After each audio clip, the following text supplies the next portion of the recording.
Welcome to Haunted Voice channel for a rainy night. Before we get started, just a quick reminder, there are minimal ads in this video. If you enjoy the content, please hit the like button and subscribe. It really helps me create more stories for you. Also, I'd love to know where you're from and what time you're watching. I hope you enjoy the stories, and thank you so much for tuning in. Now let's get started.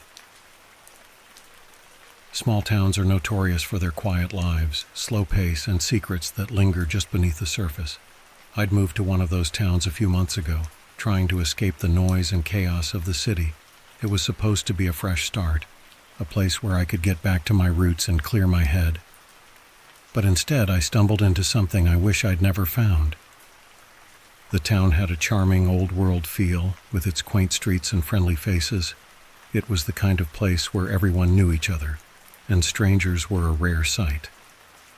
I rented a little house on the edge of town, just a short walk from the local woods, which were crisscrossed with hiking trails. I'd been told that the trails were a popular spot for locals, but when I asked around about them, people would change the subject or just shrug and tell me to stick to the main paths. That should have been my first clue that something was off, but I didn't think much of it at the time. I was eager to explore, to breathe the fresh air, and to take advantage of the beautiful scenery that surrounded the town. One evening, about a month after I moved in, I decided to take a walk in the woods. It was late afternoon, the sun was setting, and the air was crisp. I followed the main trail for a while, enjoying the peaceful quiet, but eventually my curiosity got the better of me. I noticed a narrow, overgrown path branching off to the side, barely visible through the underbrush. There were no signs or markers, just a faint trail that seemed to vanish into the trees. I hesitated for a moment, remembering the vague warnings from the townsfolk. But I brushed it off as small-town superstition. I'd been hiking all my life, and I wasn't afraid of a little off-trail exploring. So, I stepped onto the path, pushing through the thick bushes and branches. The further I went, the darker it became. The trees here were older, their branches twisted and knotted, blocking out most of the remaining light. The path was barely discernible, more of a suggestion than a real trail, but I pressed on, drawn by some irrational sense of adventure. I could hear the occasional rustle of leaves, the distant call of a bird, and my own footsteps crunching on the dry forest floor. After about half an hour, I came across something that made me stop in my tracks. Tucked away in the underbrush, almost hidden by the creeping vines, was a small wooden sign. The paint was faded and chipped, but I could still make out the words, "Stay out." It was strange. The sign looked old, like it hadn't been touched in years, and it didn't look like anything official. More like something someone had made and put up on their own. I felt a shiver run down my spine, but I ignored it, telling myself it was just an old prank. Maybe kids messing around, or a leftover warning from when the trails were less maintained.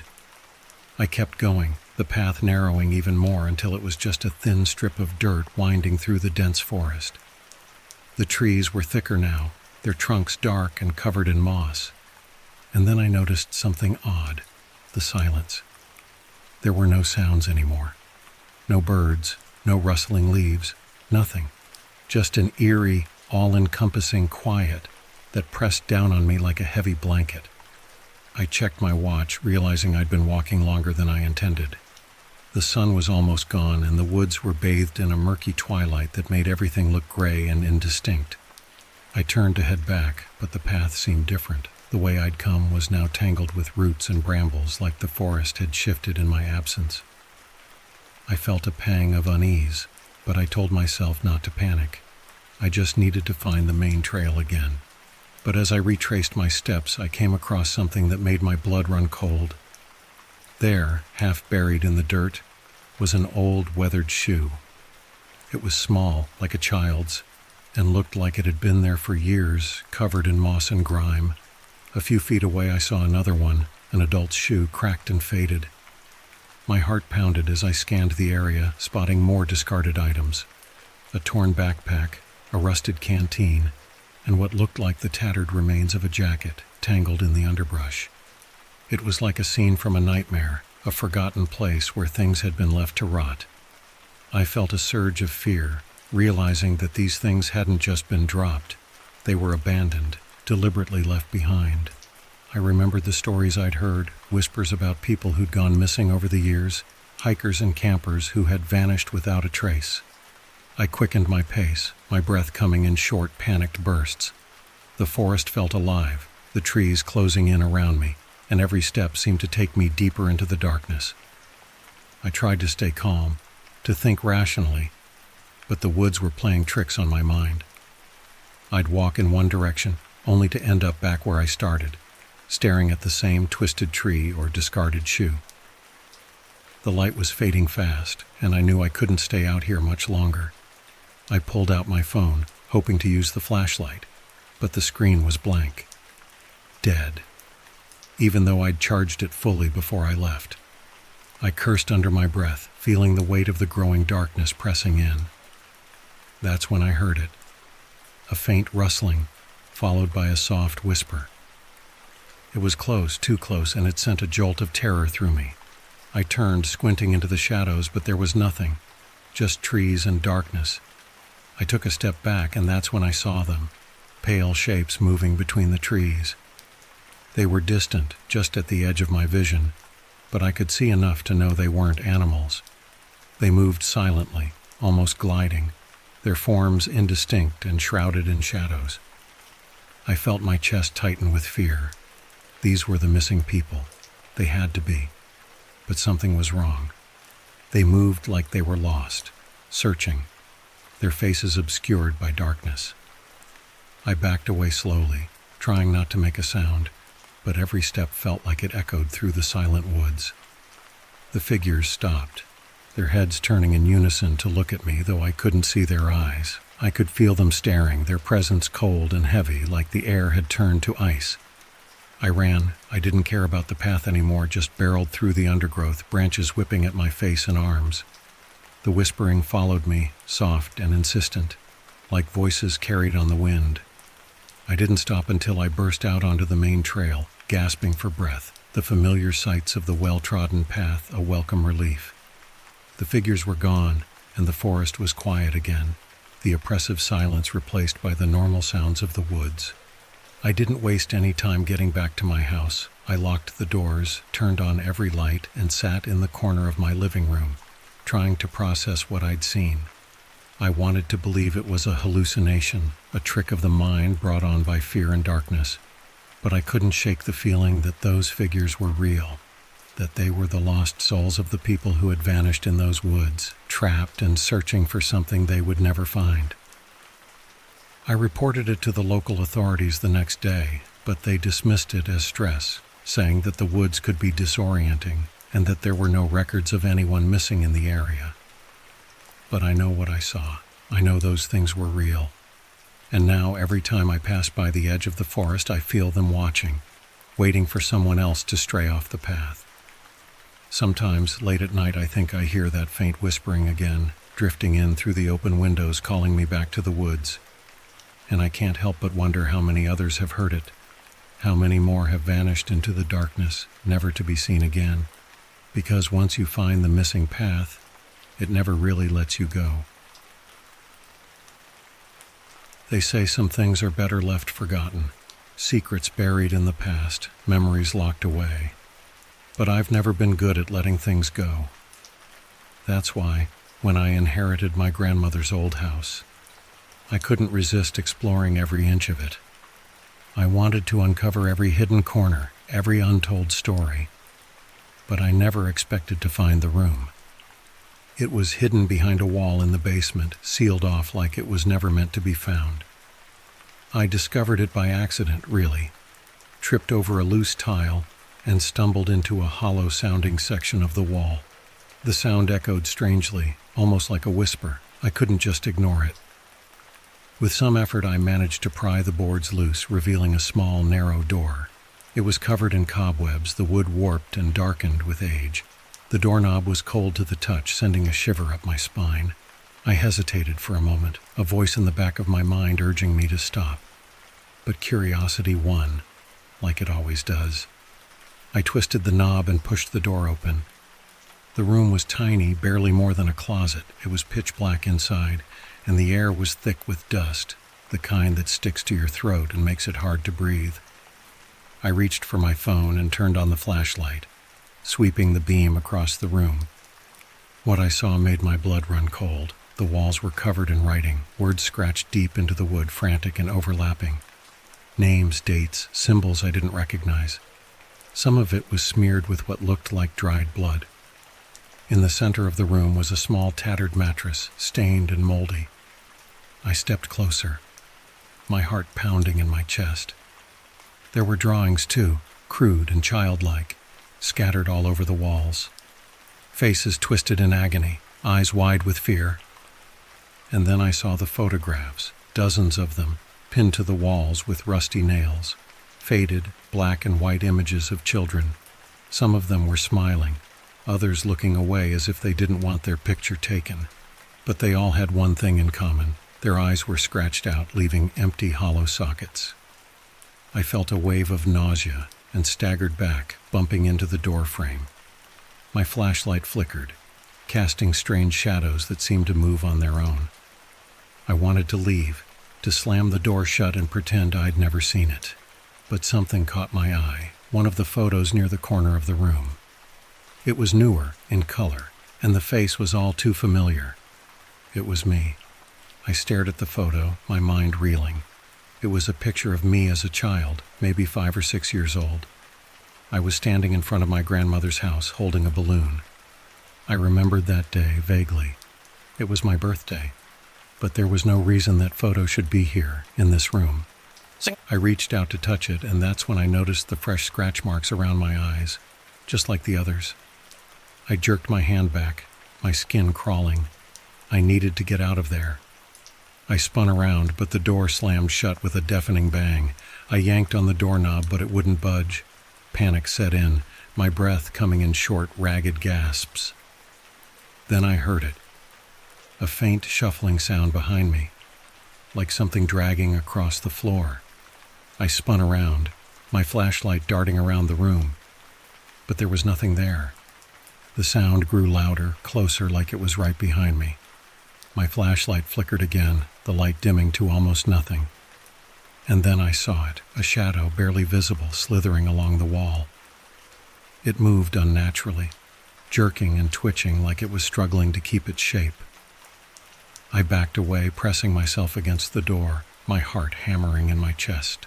The shadow twisted and writhed, and then it started to rise, taking form. A figure emerged, tall and gaunt, its limbs too long, its head too wide. It looked like a child's drawing come to life, but horribly wrong, like a nightmare that had clawed its way out of someone's mind.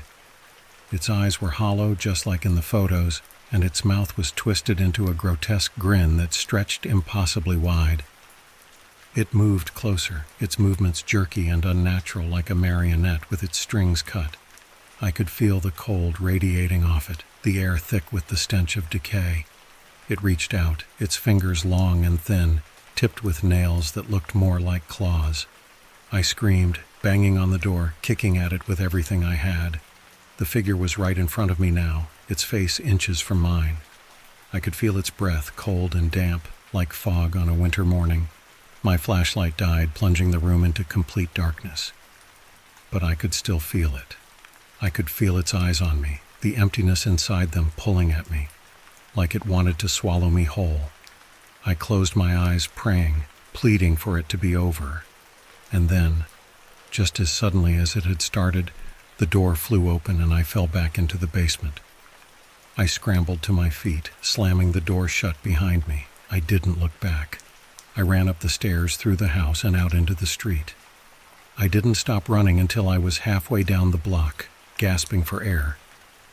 I moved out the next day, leaving everything behind.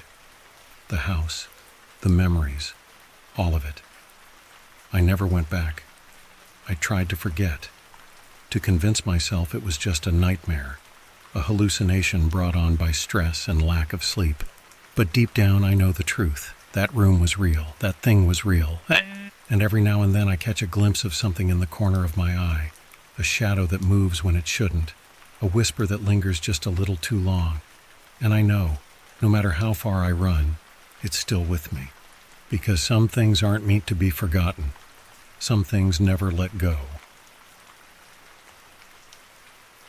Being a truck driver means you see things others never will.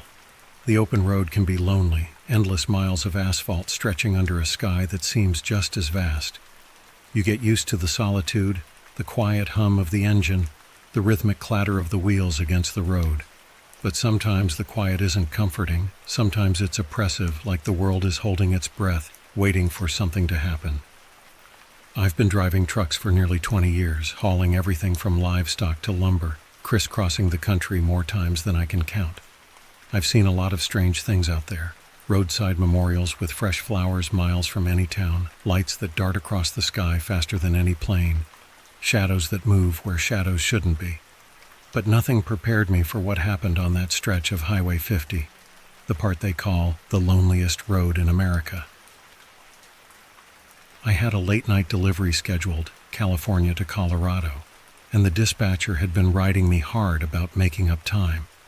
I'd been driving for hours, the road a dark ribbon under the pale glow of my headlights.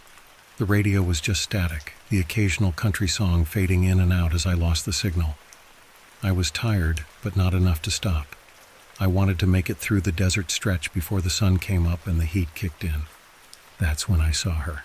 She was standing on the side of the road, a slim figure in the headlights, her thumb out in the classic hitchhiker pose. It was the middle of nowhere, no town for miles in either direction, just barren landscape and the occasional scrub brush. She looked out of place like she didn't belong there. I should have kept driving. Every trucker knows the stories about picking up hitchhikers, and none of them end well. But something about her made me slow down. Maybe it was the way she stood there, perfectly still, not like she was desperate, but like she was waiting. Or maybe it was the look on her face when I pulled over, a mix of relief and something else I couldn't quite place. I rolled down the window and leaned out. She was young, maybe early 20s, with long dark hair and pale skin that seemed to glow in the headlights. She wore a thin, faded dress that fluttered in the wind, too light for the chilly night air. She didn't have a bag or any other sign she'd been traveling. "Need a ride?" I asked, keeping my tone light. She nodded but didn't speak. I unlocked the door and she climbed in, moving with a kind of grace that seemed out of place in my cluttered cab. She settled into the passenger seat, her hands folded neatly in her lap, and stared straight ahead. I started driving again, the silence thick between us. I asked her where she was headed, but she just pointed down the road, her expression distant. I tried to make small talk. Weather, the road, the usual stuff, but she barely responded. Just a nod or a shake of her head, never looking directly at me. There was something off about her. It wasn't just the silence, it was the way she seemed to fade into the seat, like she was barely there. I kept sneaking glances at her, trying to figure her out, but every time I looked, she was just staring straight ahead, her eyes fixed on the road. As we drove, I started to get a weird feeling in my gut. The kind you get when something's not right, but you can't quite put your finger on it. The night seemed darker than usual, the road emptier, like we were the only two people left in the world. And then she spoke, her voice so soft I almost missed it. "Do you believe in ghosts?" I glanced at her, caught off guard by the question. Her face was still turned toward the windshield, her expression unreadable. "I've heard stories," I said, trying to sound casual. "Why do you ask?" She didn't answer right away, and I felt a chill run down my spine. Finally, she turned to look at me, her eyes meeting mine for the first time. They were dark, impossibly dark, and filled with an emotion I couldn't quite place. Sadness, maybe, or fear. "They say this road is haunted," she whispered, "by those who never made it home." I laughed nervously, brushing it off. "Lots of stories like that on the highway," I said. "Truckers love their ghost tales." She didn't respond, just turned back to the road, her face a mask of quiet resignation. I focused on driving, but I couldn't shake the feeling that something was wrong. I kept glancing at her, and each time she seemed a little less solid, a little more like a shadow. That's when I noticed the sign. It was an old weather-beaten sign half covered in grime, and it read, "In memory of Emily Harper, gone too soon."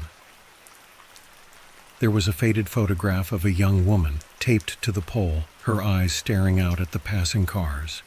I glanced at the girl in my passenger seat and my heart nearly stopped. It was her. The same long dark hair, the same pale skin, the same sad empty eyes. I slammed on the brakes, the truck skidding to a stop, and turned to look at her, my mind racing. But the seat was empty. I blinked, my breath coming in short, panicked bursts. The door was still closed, locked from the inside. She was gone, like she'd never been there. I jumped out of the truck, looking up and down the road, but there was no sign of her, just the empty highway stretching into the darkness. I stood there for a long time, my mind struggling to process what I'd seen. The desert was silent, the air cold against my skin. I walked back to the sign, staring at the photograph of Emily Harper, trying to convince myself it was all some kind of sick joke. But deep down I knew the truth. I climbed back into the truck, my hands shaking, and drove. I drove fast, trying to put as much distance between me and that stretch of highway as possible. But no matter how far I went, I couldn't shake the feeling that she was still with me, sitting silently in the passenger seat, waiting for a ride home that would never come. A few days later, I stopped at a truck stop and asked around about Emily Harper. One of the older drivers, a grizzled guy who'd been on the road longer than I'd been alive, nodded when I mentioned her name. "Emily Harper," he said, scratching his chin. "Died out on Highway 50, hitchhiking. Got picked up by a trucker who was too tired to drive. Fell asleep at the wheel, crashed. They both died." My blood ran cold. "Do people still see her?" He shrugged, lighting a cigarette.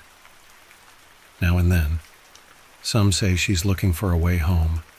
Others say she's trying to warn drivers, trying to keep them from making the same mistake." I thanked him and walked back to my truck, my mind racing. I've been on a lot of lonely roads, seen a lot of strange things. But nothing stuck with me like that night on Highway 50.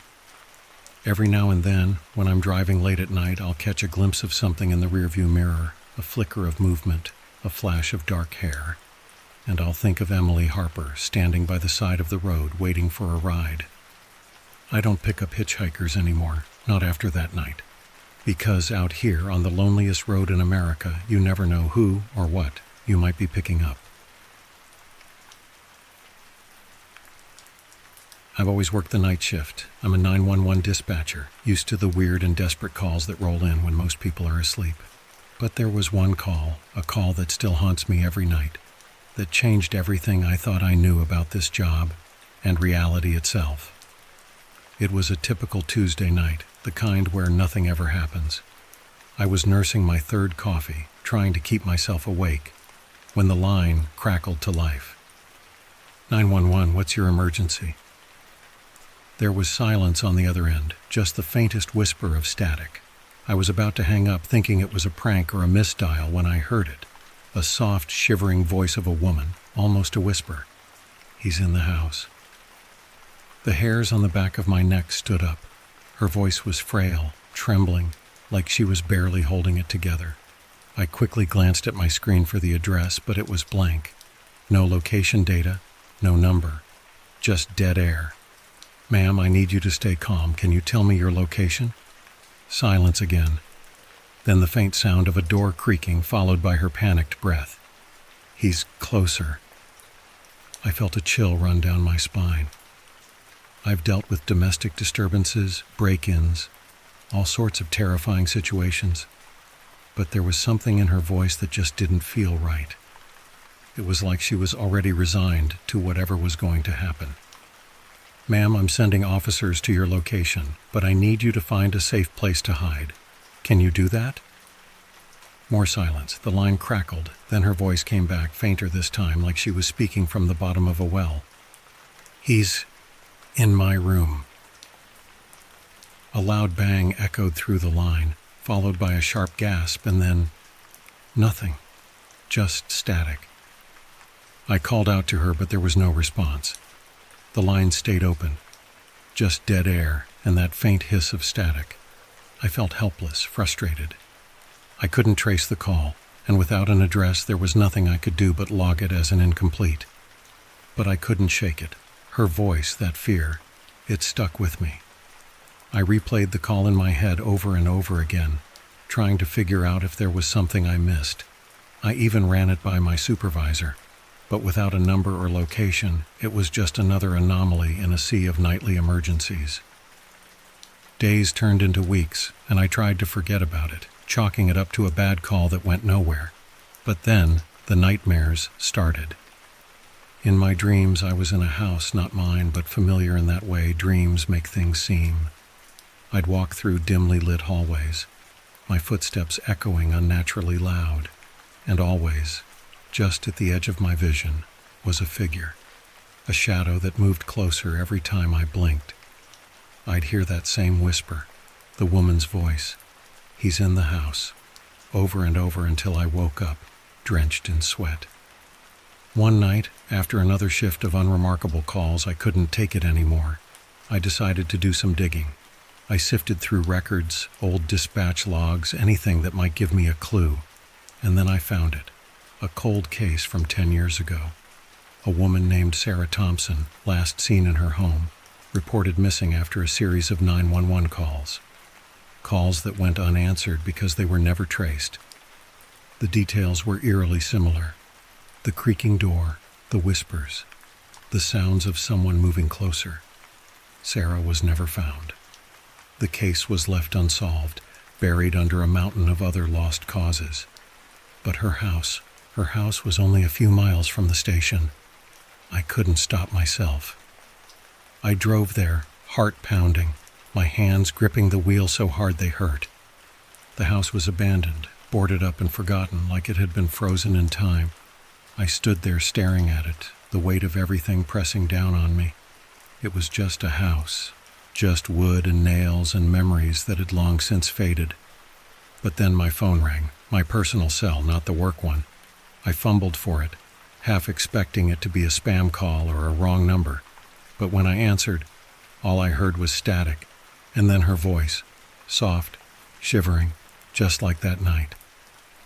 "He's in the house." I dropped my phone, my heart hammering in my chest. The line stayed open, the faint crackle of static spilling out into the empty street.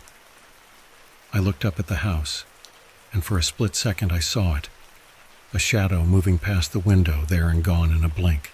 I ran. I don't remember getting back to my car, but I must have, because the next thing I knew, I was back at the station, shaking, my phone still clutched in my hand. The call had ended, but the timestamp showed it had lasted a full 5 minutes. I tried to report it, tried to make sense of what happened, but there was nothing to report. No proof, no evidence, just a dead woman's voice echoing through a phone that shouldn't have been able to call me. Now, every time I work the night shift, I keep an eye on the lines, waiting, dreading that call, because I know it's not over. I know she's still out there, trapped in that house, waiting for someone to hear her. And I can't help but wonder if someday she'll call again, or if maybe next time it won't be her on the line. Maybe it'll be me, waiting, in the house. I travel a lot for work, and I've stayed in more hotels than I can count. They all blur together after a while. Generic rooms, bland decor, the faint smell of old carpet and cleaning chemicals. I'm used to it, but there's one hotel I stayed in last year that I can't forget, no matter how hard I try.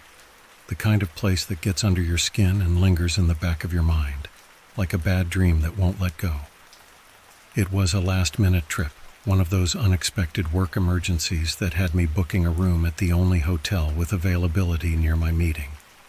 The place was called The Crescent, an old, grand building that had clearly seen better days.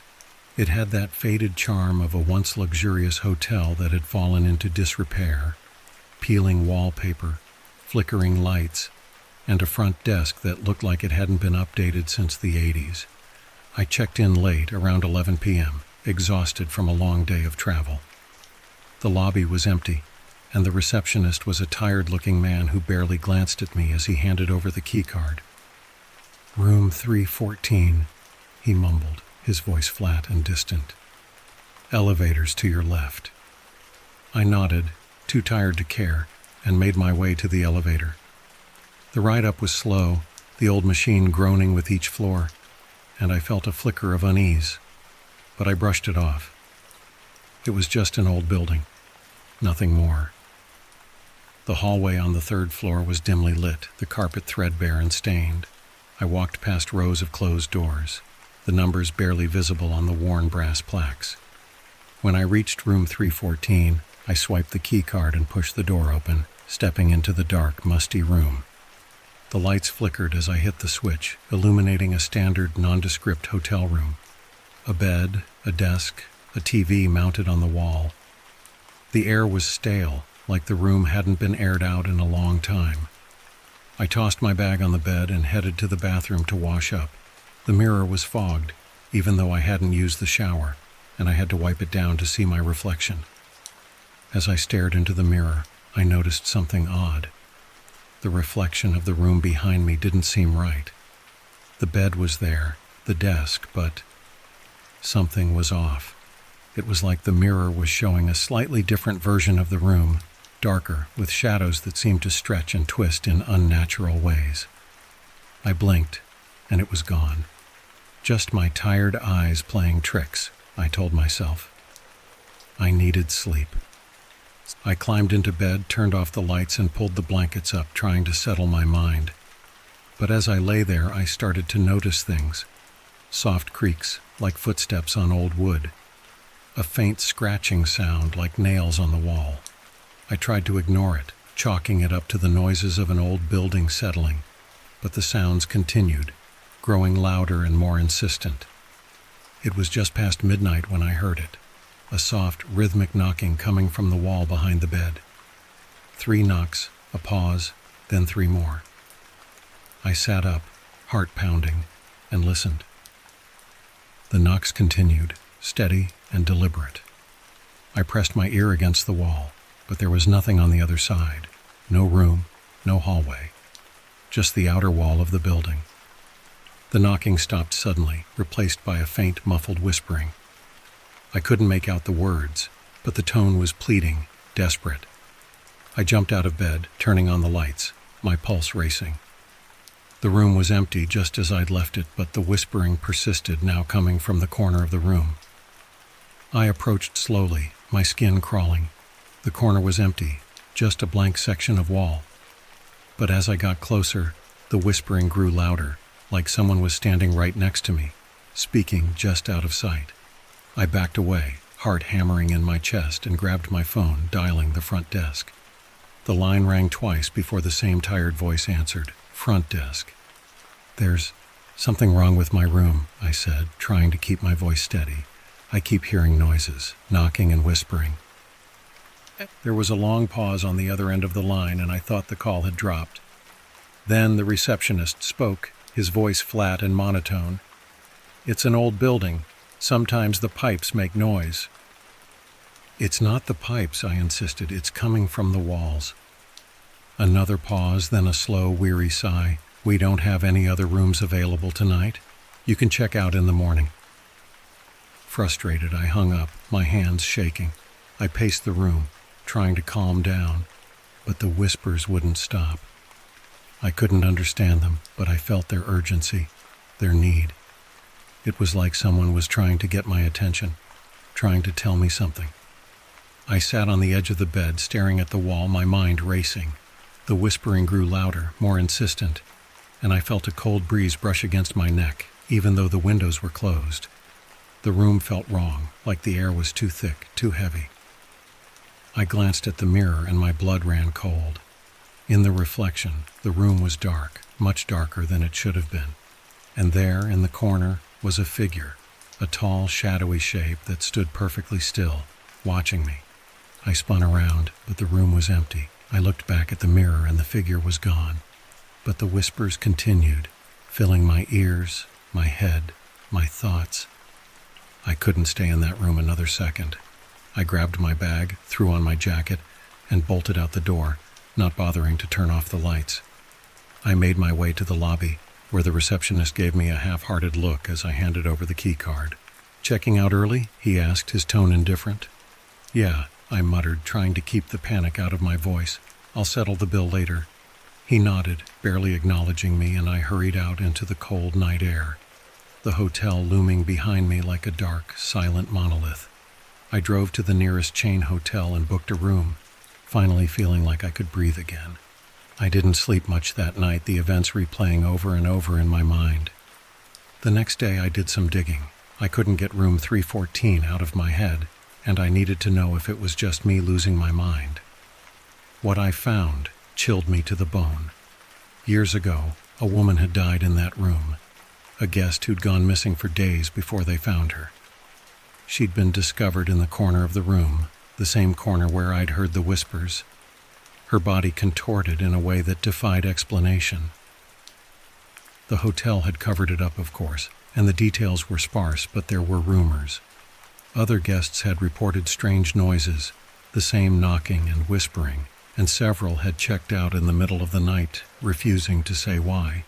I never went back to the Crescent, and I avoid old rundown hotels whenever I travel.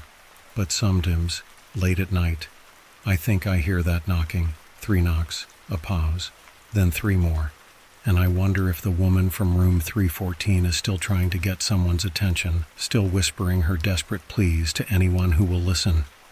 Because some places never let go of their secrets, and some rooms never truly empty. I was never one for the outdoors, but when my friend Alex insisted we go on a camping trip to Ravenwood National Park, I couldn't say no. Alex was one of those adventure junkies who thrived on hiking trails and campfire stories, while I was more at home with a good book and a cup of coffee. But I figured, how bad could a weekend in nature be? Just a couple of nights under the stars, right? Ravenwood was known for its dense, untouched forest and winding trails that could stretch for miles without a sign of civilization. We arrived on a Friday afternoon, the sun hanging low in the sky, casting long shadows between the towering trees. The place was eerily quiet, the kind of silence that makes you feel like you're intruding on something ancient and private. The park ranger at the entrance, an older guy with a weathered face, gave us a long, hard look before handing over our map. "Stick to the marked trails," he said, his voice gruff. "People get lost out here. Forest has a way of playing tricks on you." He paused, his gaze lingering on us a second too long. "And stay out of the quiet forest." "The quiet forest?" Alex asked, eyebrows raised. The ranger pointed to a section of the map marked with a heavy red line, as if to emphasize its importance. "That area's off limits.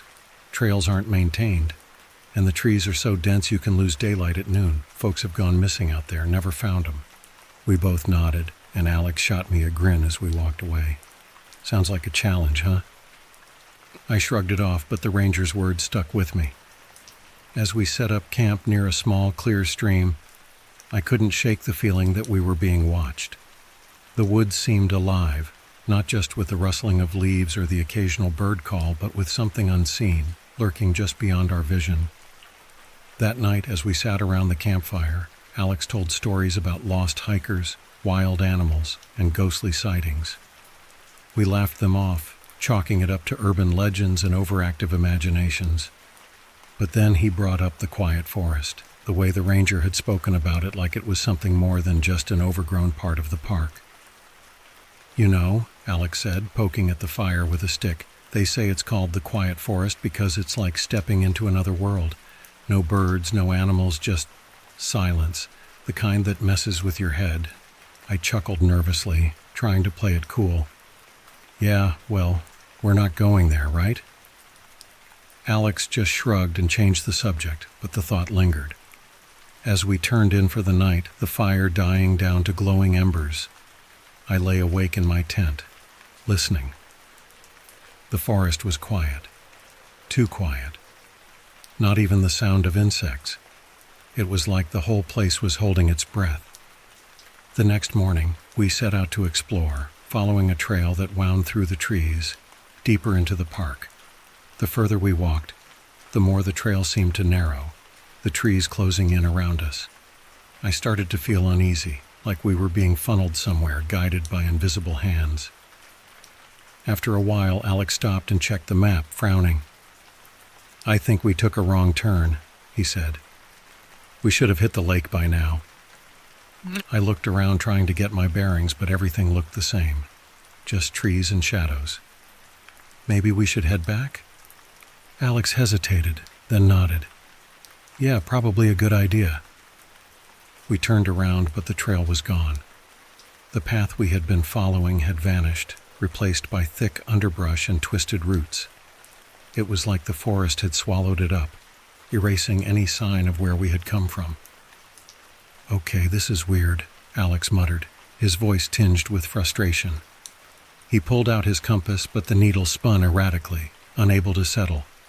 "Great, this thing's busted." I tried to stay calm, but the trees felt like they were closing in, the air growing colder and heavier. We walked in what we thought was the direction of the camp, but the deeper we went, the quieter it became. The sounds of the forest faded until there was nothing but the crunch of our footsteps and the pounding of my heart. That's when I realized we were in the quiet forest. I stopped, grabbing Alex's arm. "We need to turn around, now." Alex looked around, his expression shifting from confusion to fear. He opened his mouth to say something, but then we heard it, a faint, distant humming. It was soft at first, like the whisper of wind through the trees, but it grew louder, more insistent. It wasn't natural. It was a low, droning sound that made the hairs on the back of my neck stand up. "What the hell is that?" Alex whispered, his eyes wide. The humming grew, echoing through the forest, bouncing off the trees in a way that made it impossible to tell where it was coming from. It was all around us, surrounding us. I turned in circles, trying to pinpoint the source, but it was like the sound was moving, slipping between the trees, darting just out of sight. Then I saw it, a figure standing between the trees, barely visible in the shadows. It was tall and gaunt, its limbs unnaturally long, and its head tilted at an odd angle, as if it were listening. My breath caught in my throat. The figure didn't move, but I could feel its eyes on us, watching. I grabbed Alex's arm and pulled. "We need to go, now." We ran, crashing through the underbrush, not caring about the direction anymore. The humming followed us, growing louder, more insistent. It felt like it was inside my head, vibrating through my skull. I stumbled, falling hard against the ground, and when I looked up, the figure was closer. Its face was obscured, but I could see the outline of its mouth, too wide, stretching into a grotesque grin. Alex yanked me to my feet, and we ran blindly, the forest around us warping and twisting. The trees seemed to shift, their branches reaching out like hands, clawing at our clothes. The humming was deafening now, a constant grating noise that filled every inch of my mind. Just when I thought I couldn't run anymore, the forest opened up, and we stumbled onto a familiar path. Our camp was just ahead, the sight of our tents bringing a surge of relief. We didn't stop until we were inside, zipping the tent shut as if that flimsy layer of nylon could protect us. We didn't speak, didn't dare make a sound. We just sat there, hearts racing, listening to the silence outside. The humming had stopped, but the air felt heavy, charged with something unseen. We stayed awake all night, every creak and rustle setting my nerves on edge. At first light, we packed up and left without a word. As we drove out of the park, I glanced in the rearview mirror, half expecting to see that figure standing at the edge of the trees watching us leave. But there was nothing, just the quiet, empty forest. Alex and I never talked about what happened, and I never went back to Ravenwood. But sometimes, late at night, I still hear that humming in the back of my mind. A low, droning sound that won't quite fade, like the memory of something that didn't want to be found. And every so often I catch a glimpse of something tall and shadowy in the corner of my vision, just for a split second, before it's gone. The quiet forest doesn't forget, and it doesn't let go. Camping in the woods had always been my way to unwind. There's nothing like disconnecting from the hustle of everyday life, trading your phone for a campfire, and the endless canopy of stars. I'd been camping since I was a kid, my dad teaching me how to pitch a tent, start a fire, and navigate the trails. I'd always felt at home in the forest, like it was my own personal refuge. So when my friend suggested a weekend camping trip, I was all in. There were 4 of us: me, Mike, Jess, and Laura. We picked a spot deep in the national forest, far from the marked trails and busy campsites. The area wasn't on any official map, just a hidden gem that Mike had heard about from a coworker, a secluded clearing surrounded by thick pines and a small, clear stream. Perfect, we thought. Exactly what we needed. We arrived in the late afternoon, setting up our tents and gathering firewood. The forest was peaceful, the only sounds the chirping of birds and the rustle of leaves in the breeze. We spent the first night laughing, cooking over the fire and telling stories like we were kids again. Everything felt right. The next morning we decided to explore. Mike had brought a map, but it was old, frayed at the edges, and not exactly accurate. We weren't worried, we were experienced campers, and this was supposed to be an adventure. We packed some snacks, grabbed our water bottles, and headed into the woods, leaving the camp behind. The forest was dense, the trees towering above us, their branches blocking out most of the sunlight. We wandered through the underbrush, climbing over fallen logs, and navigating around thick patches of ferns. As we went deeper, I noticed the forest growing quieter. The birds stopped singing, and the wind that had gently moved the branches the day before was gone. There was a stillness that felt unnatural, like the woods were holding their breath. "Anyone else feel like we're being watched?" Jess asked, her voice breaking the silence. I shrugged it off, trying to keep the mood light, probably just a deer or something.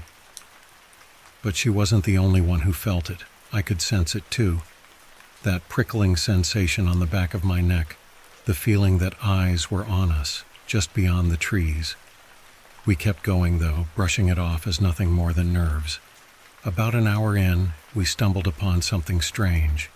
A circle of stones in a small clearing, each stone covered in moss and etched with odd symbols. They were old, worn down by time and the elements. In the center of the circle was a tall, twisted tree, its bark blackened as if it had been struck by lightning. There was something wrong about it, something that made my stomach churn. "Looks like some kind of ritual site," Mike said, stepping closer. I didn't like it. "Let's head back, this place is giving me the creeps." Laura, who had been quiet up until then, nodded in agreement.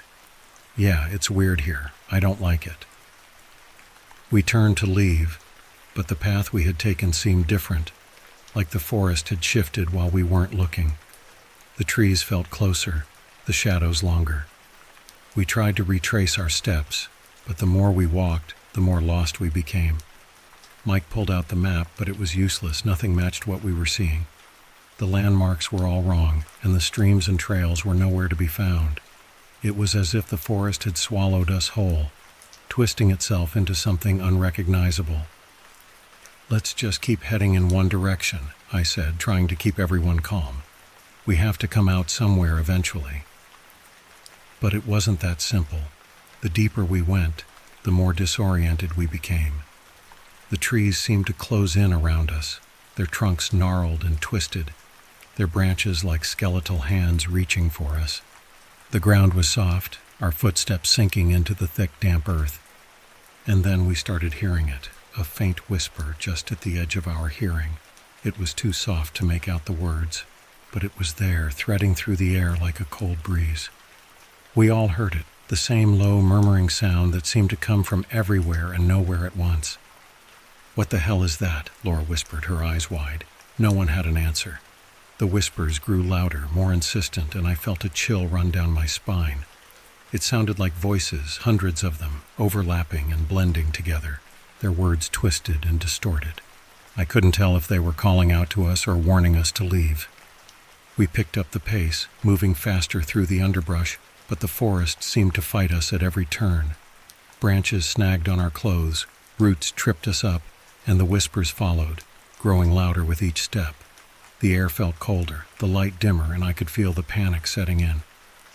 Jess stumbled, letting out a yelp as she hit the ground. I rushed to help her up, and that's when I saw it. A figure, just beyond the trees. It was there for a split second, barely more than a shadow, but it was enough to make my heart stop. It was tall and thin, its limbs unnaturally long, its face hidden in the darkness. "Did you see that?" I gasped, my voice trembling. The others nodded, their faces pale. We started running, no longer caring about direction, just desperate to get away from whatever was out there. The whispers followed, rising into a cacophony that filled the air, growing louder and louder, until it was all I could hear. We ran until our lungs burned, until our legs felt like they would give out. Finally, we burst out of the dense woods and stumbled into our campsite. I collapsed to the ground, gasping for breath, my mind reeling. We were all there, but the relief was short-lived. The campsite was wrong. Our tents were torn, the poles snapped and scattered. The fire pit was filled with ash, though we hadn't lit a fire since the night before. And hanging from the trees around the clearing were strange wooden figures, crude dolls made from sticks and bound with twine, swaying gently in the breeze. "What the hell happened here?" Mike said, his voice shaking. None of us had an answer. We grabbed our gear as quickly as we could, not caring about packing properly. We just wanted to leave. The forest was silent now, the whispers gone, but the feeling of being watched remained. As we hiked back to the car, none of us spoke. The forest seemed to watch us leave, the trees leaning in, their branches creaking like old bones. It wasn't until we reached the car that we finally let out a breath, the tension easing just a little. We drove back to town in silence, the weight of what we'd seen hanging heavy in the air. It wasn't until we stopped for gas that Mike pulled out his phone, his face pale. "What's wrong?" I asked, though I was afraid of the answer. He showed us a picture he'd taken at the campsite the first night. In the background, just beyond the edge of the firelight, was a shadow, a tall, thin figure, watching us. "I didn't see it before," Mike said, his voice barely a whisper. "It was there the whole time." We never spoke about the trip after that. We didn't go camping again, but sometimes, late at night when I'm lying in bed, I can still hear the whispers, faint and far away, like the forest is calling me back. And I know deep down that it's not over. The woods are still out there, waiting, and whatever lives in those trees never forgets those who wander too far. I moved into the apartment on a Thursday, just after noon. It was one of those older buildings with creaky floors, walls that felt a little too thin, and a history that probably stretched back over 100 years. I was new to the city, starting fresh after a rough breakup, and this place with its high ceilings and vintage charm seemed perfect. Well, perfect enough on my budget. Unpacking was slow. I'm not exactly the neatest person, and most of my stuff was still in boxes by the time the sun dipped below the horizon. I had just started setting up the living room when I noticed it. A painting. It was propped up against the wall, half hidden behind a stack of boxes I hadn't gotten to yet. It was an old painting, that much was clear. The frame was tarnished gold with ornate carvings that were chipping in places. The painting itself was of a woman, a haunting, pale figure with long, dark hair, dressed in a black gown that blended into the background. Her eyes were large, too large, staring directly at me with an intensity that made me uneasy. Her expression was blank, but there was something about her eyes, something almost accusatory. I didn't remember bringing any paintings with me. I figured it must have been left behind by the previous tenant. I made a mental note to ask the landlord about it later, but for now, I just moved it to the corner, facing the wall. I didn't like the way she was looking at me. That first night I couldn't sleep. The place made strange noises, creaks and groans that echoed through the empty rooms. It was just the building settling, I told myself. But there was an unnerving consistency to it, like footsteps shuffling just outside my door. I tossed and turned, my mind playing tricks on me. Until finally, sometime around 3 a.m., I drifted off. When I woke up the next morning, the painting was back. It was standing in the hallway right outside my bedroom, leaning against the wall. The woman's eyes seemed even darker in the morning light, her expression even more piercing. I stared at it for a long moment, trying to remember if I'd moved it during the night, but I couldn't recall. It was just there. I picked it up and put it back in the living room, this time covering it with a sheet. Maybe it was some kind of prank, I thought, or maybe I was just so tired from the move that I'd done it in my sleep. Either way, I wasn't in the mood to dwell on it. But that night the noises were louder. A soft tapping, like fingers drumming against a table, echoed through the apartment. I got up, checked the doors, the windows. Everything was locked. I tried to convince myself it was nothing, but the sound wouldn't stop. Tap, tap, tap, like someone impatiently waiting. I walked into the living room, and there it was again. The painting. The sheet I had draped over it was on the floor, and the woman was staring at me, her eyes following me no matter where I moved. I felt a chill run down my spine. I grabbed it, this time putting it in the closet, wedging it between some boxes to keep it in place. The next day I called the landlord.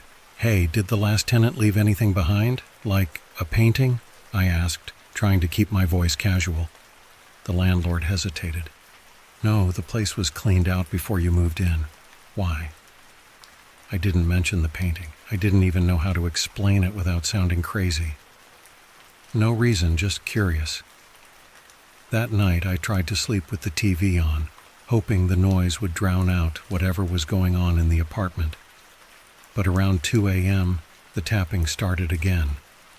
This time, it was louder, more insistent, like someone was banging on the walls. I sat up, heart racing, and listened. Tap, tap, tap, coming from the closet. I didn't want to check. I knew what I'd find, but I couldn't just ignore it. I got up, every step feeling heavier than the last, and opened the closet door. The painting was there, no longer wedged between the boxes. It was leaning against the closet door, the woman's face even closer than before. I stared at her, and for the first time, I noticed something new, a small, almost imperceptible change. Her lips, which had been tightly shut before, were now slightly parted, as if she was about to speak. I slammed the closet door shut and dragged the painting out of the apartment. I took it down the stairs and left it in the basement storage, far away from my unit. I didn't care if it was abandoned or if it belonged to someone. I just wanted it gone. That night I finally slept. No tapping, no footsteps, just silence. I thought I was free of it. But the next morning, the painting was back. It was sitting in my kitchen, propped up on the counter, the woman's mouth now open in a twisted, silent scream. I couldn't take it anymore. I grabbed it, drove to the nearest dumpster, and threw it in. I watched as the trash compactor crushed it, the frame splintering, the canvas tearing. It was gone. Finally gone. I went home, feeling a strange mix of relief and dread. That night, I fell into a deep, restless sleep. I dreamed of the woman, her face distorted, her scream echoing in my ears. I woke up in a cold sweat. The image of her eyes burned into my mind. As I sat up trying to shake off the nightmare, I heard it again, a soft tapping coming from the hallway. I froze, my breath catching in my throat.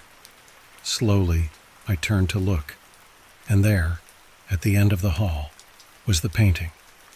Not torn, not crushed, but whole.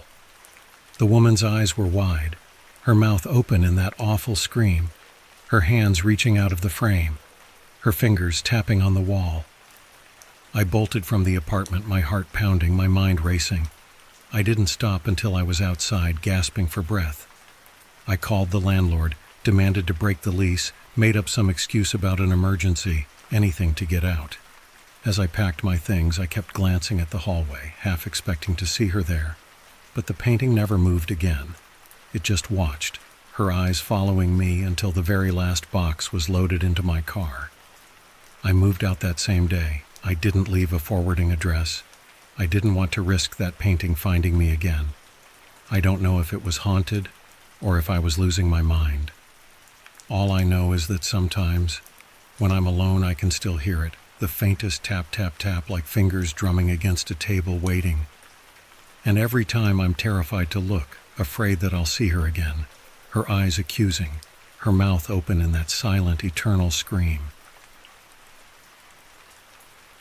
I always hated thunderstorms, Ever since I was a kid, the rumble of thunder and the flash of lightning made my skin crawl.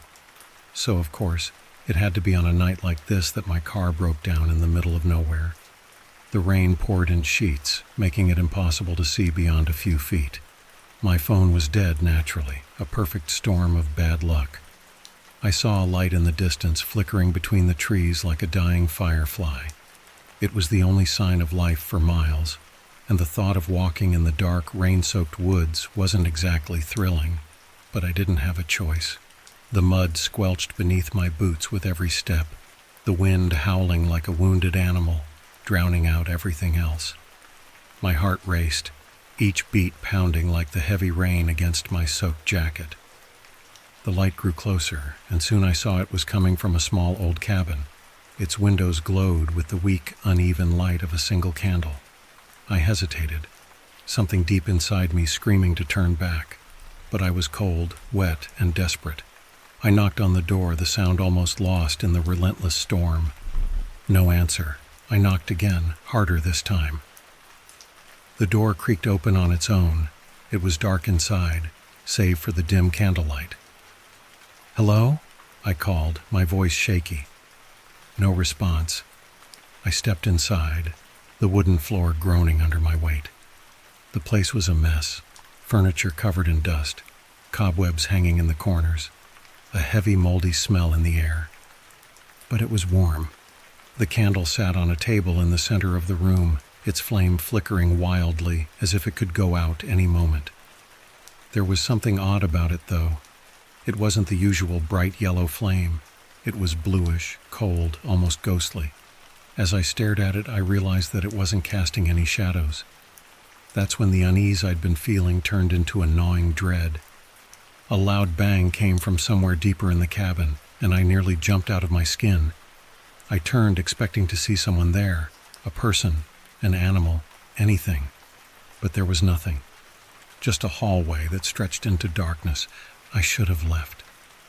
Every instinct I had screamed at me to get out. But there was something about the cabin that drew me in, a strange compulsion that I couldn't explain. I moved forward, my footsteps echoing unnaturally, like the sound was bouncing off walls that were far closer than they appeared.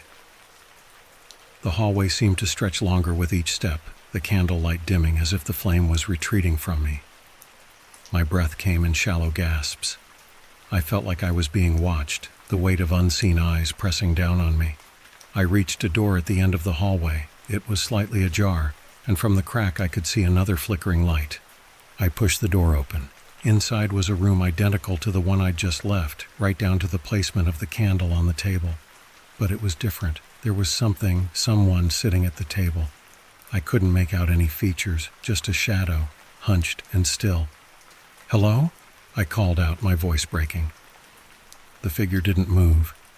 It was like talking to a statue. I took a step closer, the air growing colder with every inch. The figure slowly lifted its head, and I felt my blood run cold. It was me. Sitting at the table, staring back at me, was a perfect copy of myself. Same clothes, same wet hair, same terrified expression.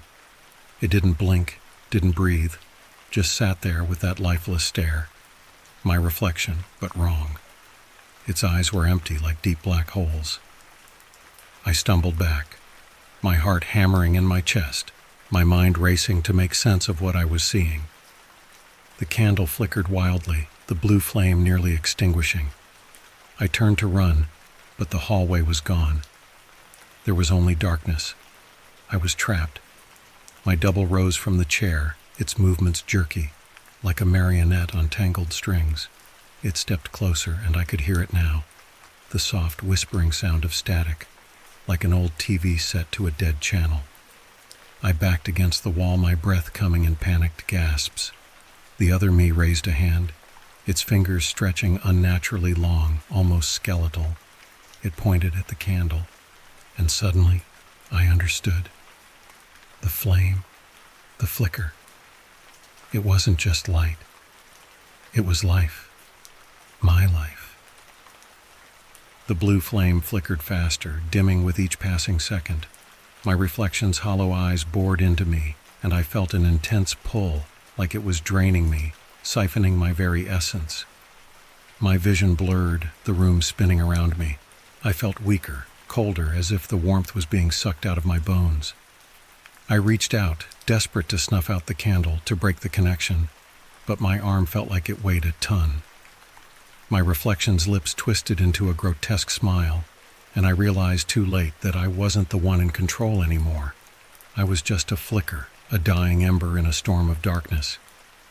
The last thing I saw was my own face staring back at me from the other side of the candle, eyes full of malevolent triumph. The flame went out, and everything went black. But I didn't disappear. I was still there, still watching, trapped in the empty shell of that cabin, staring out through hollow eyes as the door creaked open once more. Another flicker, another lost soul, and the cycle began again. I always thought ghosts were just stories people told to scare kids, or maybe even themselves. I never believed in them, but everything changed when I took the job as a night auditor at the old hotel downtown. They called it the Prescott, a place with a history longer than most of the town itself. People whispered about it being haunted, but I laughed it off. Until I worked my first night shift. The Prescott was one of those places that had seen better days. Fading wallpaper, creaky floors, and flickering lights added to its eerie charm. I was the only one on duty after midnight. Even the cleaning crew left at 10. It was just me, a radio playing some static-ridden oldies, and the endless rows of empty rooms. And of course, room 217. The thing about room 217 was that no one ever stayed there. It was permanently out of order. When I asked my manager why, she just shrugged and said it was maintenance issues. But I heard the stories. They said a woman named Margaret had died there many years ago, drowned in the bathtub. Some said she did it herself, others whispered that it wasn't so voluntary. But everyone agreed on one thing: her spirit never left the room. It was my third night on the job when things started getting weird. It was a quiet Tuesday night, and the hotel was almost empty. Around 2 a.m., I was going through some paperwork when I heard it. A faint sound, almost like someone humming. It was coming from the hallway. I stepped out from behind the counter, straining my ears. The humming grew louder, soft, but unmistakable. A woman's voice, low and melodic, drifting down the empty corridor. I followed the sound, each step echoing off the worn carpet. It was coming from room 217. I froze. The door was slightly ajar, just enough for a sliver of darkness to seep into the hallway. I knew for a fact that room was supposed to be locked at all times. My hand shook as I pushed the door open wider. Inside, the room looked normal, dusty, unused, just like the rest of the hotel. But the humming persisted, louder now. It was coming from the bathroom. My heart pounded as I approached, every instinct screaming at me to turn back. But I couldn't. I had to know. The bathroom was dark, the old clawfoot tub looming like a shadowy figure. The humming was right in my ears now, almost deafening. I reached for the light switch, my fingers trembling. Click. The light flickered on and I saw her, a woman sitting in the tub, her back to me. Her hair was long and wet, dripping onto the tile floor. She was still humming, the tune now more like a lullaby, a haunting melody that sent chills down my spine. "Ma'am?" I managed to croak out, my voice barely above a whisper. She didn't respond. She just kept humming, her head bobbing slightly to the rhythm. I took a step closer, feeling the cold air clinging to my skin. Then she stopped. The sudden silence was deafening. She slowly turned her head, and I caught a glimpse of her face in the mirror. Her eyes were hollow, empty sockets staring right through me. Her mouth twisted into a grotesque grin. Before I could scream, the light flickered off. I stumbled backward, my hand fumbling for the door. When I finally got it open and burst into the hallway, I nearly collided with my manager. Her face was pale, eyes wide. "Where were you?" she demanded. "I've been calling your name." I turned, pointing to room 217. There's a woman in there." She looked at me like I'd lost my mind. The door was locked when I got here. No one's been in that room for years. I turned back to the room. The door was now firmly shut, the number 217 staring back at me like a silent taunt. I tried to tell her what I saw, but my voice faltered. She just shook her head and told me to go home. I left the Prescott that night and never went back, but I still hear her sometimes, that humming. Late at night when I'm alone, I can feel her presence, like she followed me home.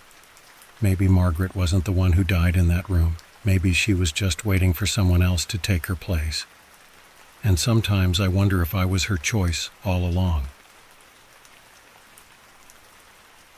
I was assigned to write a story about missing persons cases in small towns.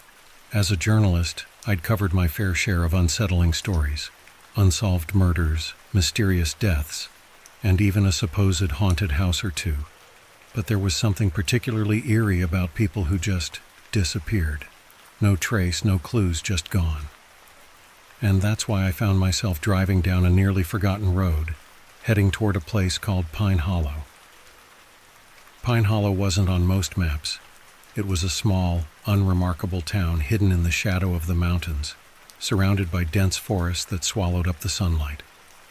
The town had once been a thriving mining community, but when the mine dried up, so did the town. Over the years, it became less of a home and more of a place people passed through, if they even knew it was there at all. I'd heard rumors about Pine Hollow, about people who went there and never came back, hikers, travelers, even some locals who had vanished without a trace. Official reports were scarce, but every few years, a missing persons poster would show up in the nearest city, and Pine Hollow would become a whispered name, a warning on the lips of those who dared to pass near. I arrived in the late afternoon. The town looked like it had been frozen in time. Old, weathered buildings lined the main street, their paint peeling and their windows clouded with dust. There was a diner, a gas station with a single rusted pump, and a handful of houses, all of them looking like they were barely holding on. There were no signs of life, no people, no cars, not even the hum of distant machinery. It was unsettling, to say the least. I parked in front of the diner, the only building that looked remotely cared for. The neon sign in the window flickered weakly, casting an anemic glow onto the cracked pavement. I stepped inside, the bell above the door jingling loudly in the silence. The diner was empty, except for an old woman standing behind the counter, wiping down glasses with a rag that looked as old as she was. She glanced up as I entered, her eyes narrowing. "What can I get you?" she asked, her voice raspy like she hadn't spoken in days. I ordered a coffee, trying to make small talk, but she wasn't interested. She poured the coffee, set it in front of me, and went back to her task without another word. I took a sip, the bitter liquid doing little to ease the chill that had settled in my bones. I decided to get to the point. "I'm looking into the missing persons cases around here. Do you know anything about that?" The old woman stopped, her hand hovering over the glass. She looked up at me, her eyes sharp and calculating. For a moment I thought she might throw me out, but then she just shrugged. "People go missing all the time," she said, her tone flat, "especially those who don't belong." I tried to press her for more information, but she clammed up, her gaze drifting toward the window, where the light was already starting to fade. I paid for the coffee and left, feeling her eyes on me as I stepped back into the street. The sun was setting, casting long shadows that stretched across the town like fingers. I walked up and down the main street, peering into the empty buildings, but there was nothing, no movement, no sound. It was like the whole town was holding its breath. As I wandered, I noticed a strange pattern. There were flyers plastered on some of the walls, missing persons posters, old and new, each with a different face but the same haunted eyes. Some of the posters were so faded you could barely make out the faces. Others looked freshly printed. There were dozens of them, maybe more, all staring out into the empty street. I pulled out my camera and started taking pictures, documenting everything. I needed proof, something to back up the stories I'd heard, something to bring back with me. But as I snapped shot after shot, A creeping sense of dread began to settle over me. It was getting dark, and I realized I should head back to my car. I turned to go, but the street seemed different, longer, with more alleys branching off into the shadows. I must have been turned around. I picked a direction and started walking, but the more I walked, the more the town seemed to twist and shift around me. I ended up in front of an old house, its windows dark and lifeless, its door slightly ajar. I didn't remember passing it earlier, but it felt like it was waiting for me. I don't know why I went inside. Maybe it was curiosity, or maybe it was something else, something pulling me toward it. The house was cold, colder than it should have been for early autumn. The air smelled stale, like mold and rot. I moved through the rooms, each one more decrepit than the last. The furniture was covered in dust, the walls stained with age, but what struck me most were the photographs. Dozens of them, framed and hung on every wall, all of people I didn't recognize. They were old, the kind you'd see in history books. Black and white, some sepia-toned, with faces staring out in stiff, uncomfortable poses. I moved closer, studying them. The faces were unfamiliar, but the eyes were all the same. Hollow, haunted, like they were looking through the lens and directly at me. As I walked through the house, I started to notice something even more disturbing. The faces in the photos were changing. Each time I looked at a picture, the expressions were different. A blank stare became a frown. A neutral face twisted into a look of fear. It was subtle, just enough to make me doubt my own memory, but undeniable. I could feel the weight of their gaze following me from room to room, like the house itself was alive.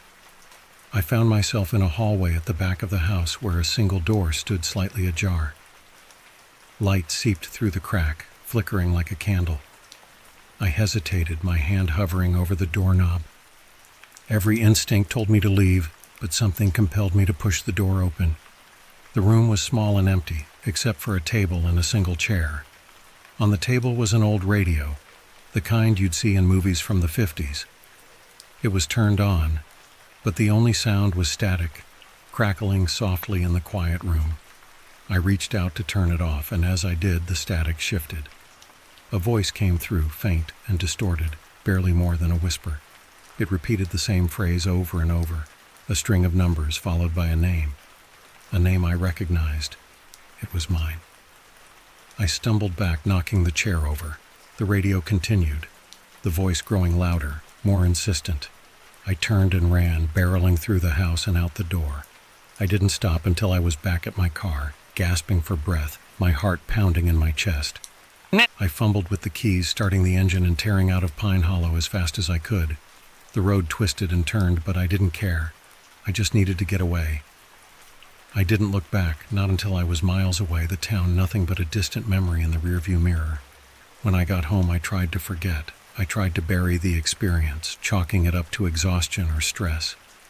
But the pictures I took were still on my camera, and when I finally worked up the nerve to look at them, my blood ran cold. There, among the photographs of missing posters and empty streets, were pictures I hadn't taken. Pictures of the house, the hallway, the radio. And there was one more, taken just before I ran. It was a picture of me standing in the doorway of that small room, staring at the camera with a look of pure terror. I haven't been back to Pine Hollow since. I don't know what happened there or what it is that lurks in that town. But I know one thing. Those people didn't just vanish. They were taken. And if you ever find yourself on a lonely road with no end in sight, remember that some places are best left undiscovered. Because once you enter, you might never come back. I've been driving for rideshare companies for about 3 years now.